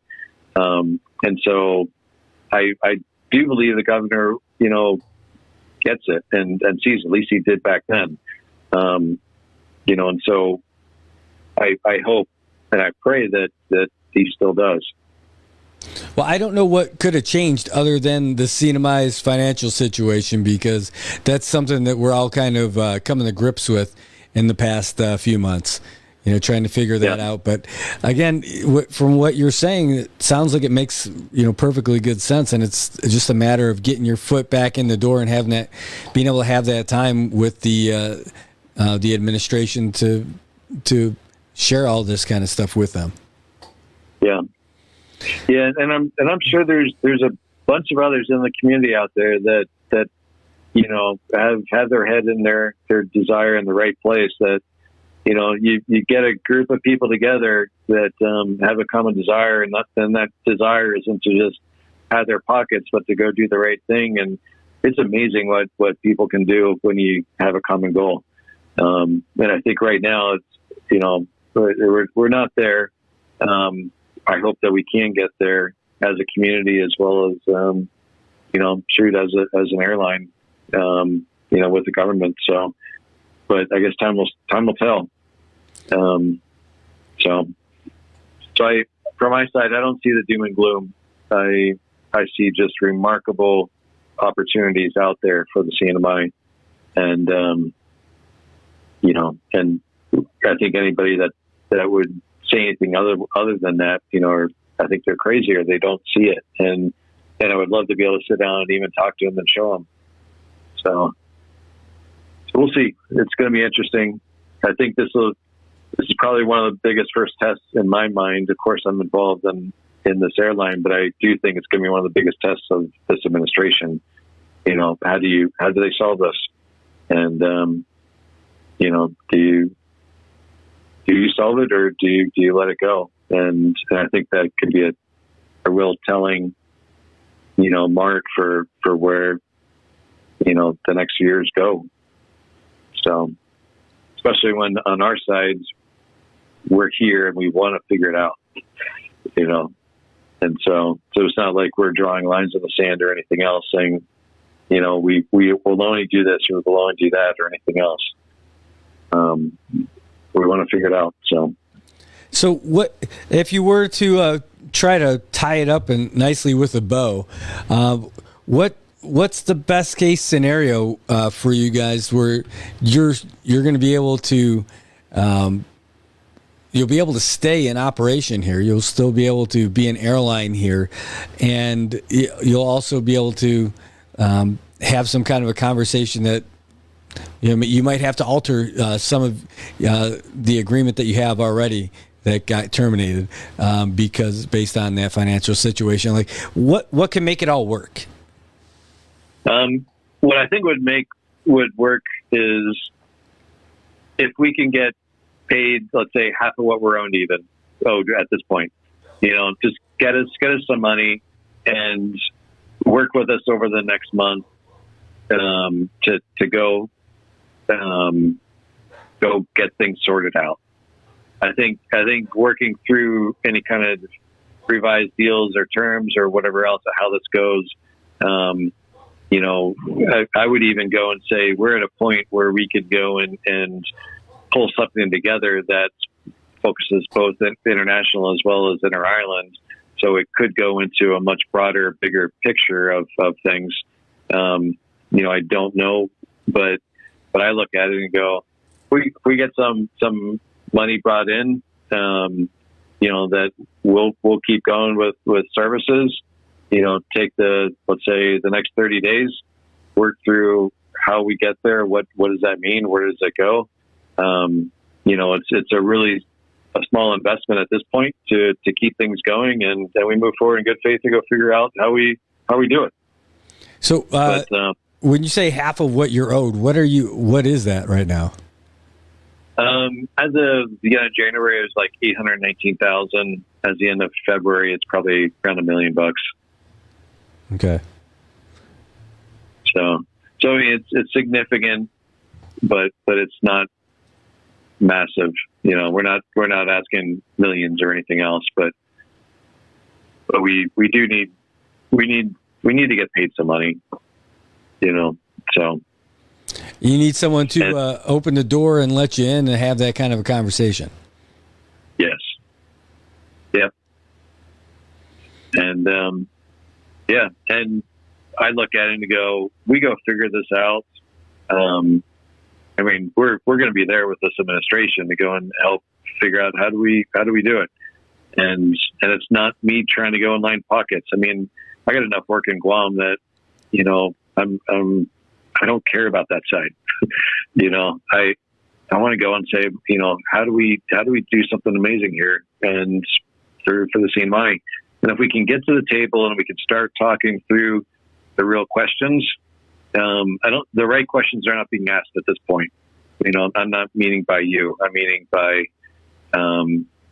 everyone out there that's looking and trying to figure out where do we go. And I'm not trying to take anything away. I'm not trying to minimize what people are going through. But for us, if what the governor says is true and there's billions of dollars coming in, there are some big questions we need to be asking and we need to be figuring out, and we need to start preparing for now to usher in, you know, this transformation of where we go. You know, the governor at the Saipan Chamber of Commerce's economic forum the other day, he said that he was going to be starting like a smaller business advisory council. I don't know that he's still doing things with the Governor's Council of Economic Advisors. I don't know if you were involved with that at all, with the council. Were you part of that? I wasn't a member, but I was a consultant or somebody that was there that could help. But I stayed away, not wanting to, you know, be conflicted in any way. But if the governor does do something like that, you know, in this administration, you know, I would love to be a part of it. Also, some of the stuff, if you're not going to be here and be in operation, I imagine you have to pay a bunch of fees to the CPA to be able to operate at the airports. So they're at all three of the airports. So they're already talking about not having enough money. So if you guys aren't there, that's the other funds that they won't be receiving. Is that right? Correct. So it's a big. Are they pretty supportive of what you're trying to do and your operation? CPA? Oh, tremendously. Yes. They're the only issue with CPA is they need to stay back at sort of an arm's length side because they don't want to. You know, they can't show one airline preference over another. Everything's got to be, you know, equally distributed or the same fees, everything else. So, but CPA has been very supportive in everything we're doing, both in domestic and international. Wow. Well, there has not been a government agency we have met with that has not been supportive. You know, both actually over the last 3 years. It's so. I think everyone will look and agree and say, yes, this makes sense. We got to do it. I think part of the challenge is, you know, I would say times before, you know, like who's the guy? I'd say that in construction, going like you go to a construction site, you need one person that's kind of running that thing. Who is it? And I would say on the government side, when you have special projects like this, you really need someone to take the lead, not a committee, but an individual that can go and say, I'm going to take this on as my personal goal to ensure its success. And still, you got to go through all the committees. You still got to meet through everything, but you know, you need a champion to work through, especially on private side, because especially with my company, I have no idea. You know, I've only been here 5 years. Trying to figure out my way through the government is not easy. Hey, and I'm sure there's a lot of other investors that are the same. I've been here 20 years. I still have that same answer. Okay. Thanks. That's a little alarming. No, I'm kidding. Hey, no, but really, what works out here, what always seems to make sense is, even though it sounds not everybody might agree up front, but eventually, you know, cooler heads prevail on things. And if there's a way forward on this, you should be able to get a way in and have that kind of a conversation. And if they're in with you, then. Or if you get in with them and have that conversation, then you know that the face-to-face interaction is probably your best chance. Yeah. So, no, agreed. Well, I appreciate you taking the time today. I mean, again, it was right after you put out the notice. I got to send you my email just so that I can get on the distribution list. But I found it on your social media also about. what happened. That social media that you don't have. That the word went out. I have a personal Facebook, but I probably have like 12 friends on it or something. You know, I don't do it. So fortunately, others in the company, have a skill that I don't on that. So, I actually tried. I was looking for the numbers, and I used the number that was available on the Facebook page, and then I went to your website also. The only number that I could find is really like the reservation number, and I was on hold for about 20 minutes. And they said the wait time was between 10 and 20 minutes. I'm like, wow, 20 minutes is a long time. And I was just calling to try to get an interview with you or somebody from the company and to see if there was even an opportunity for me to reach out to anybody. So, but reaching out to you. Sorry, I'm laughing, but it's not funny. I'll let them know. That's horrible. Well, it goes to just what you were talking about earlier, though. You got to find out who the guy is and identify the guy who can actually make that stuff happen. So I had to reach out to you directly instead of going through the your regular channels for the company. Yeah, but it worked out. Yeah, no worries. Yeah, no, it's all good. So, and the last thing I'd probably say is, whatever happens, MSA has been successful. I mean, our load factors have been good. People are using it, and it's only because the people have supported, the community has supported us. And so, whatever happens, we really appreciate it. And so, if it's something that the community wants to keep going, please reach out to the governor, reach out to elected officials, let them know. We'll try to keep things going and keep improving. So, but honestly, thank you to everybody out there. Before you go, I do have one more question. It just dawned on me. You talked about that they were new airplanes and you found these in particular, but what was it about these particular planes that made you purchase them for the business model you had in mind for the CNMI? So they're the only twin engine, is it piston plane? Basically this plane can fly to Saipan and Tinian and these short routes and not have to go through as much maintenance because of the plane. You take, other typical aircraft, because, we use, special fuel for the planes and really going into it. You go to a typical aircraft, like a Cessna Caravan, John Stewart would be using with Micronesia Air Cargo. On short flights, you wear out the engine and you need a lot more maintenance, and so you can have more downtime on them. And so this particular plane is set up for short runs. It's a twin engine, so you can stay at 5,000 feet. The Caravan, you got to get up to 10,000 feet, and so you save some gas on that. Even though it's two engines, you don't have to go up and down as high. And so there's some unique, positives here with this particular plane. At the same time, it's Italian, and so Italians are great in design, but I'm kidding. We're always fighting some sort of issue or whatever, but it's all little stuff. So but we'd have that regardless, whatever the plane is. They're all mechanical. So. And in the event that CPA is able to open up an airstrip in Poggen, these things will be able to make it over there and back, no problem, probably. Oh yeah, no, definitely. And we brought that up even in the Senate, going, our goal was to also, at some point here, not this year, but maybe next year, depending if the government would work with us to get the runway cleared up there, we could. And not even cleared, but just long enough that we can land and smooth enough, we could start setting up an ecotourism program up there and start flying. And I think that would be an incredible spot. Well, and probably cheaper than a boat trip. Oh yeah, no, for sure, and a lot quicker. Last time I was up there, it took 20 hours on the boat, and it was. I never want to do this again. So what time of year was it when you went? I think it was June, so it was pretty calm. That's the best time.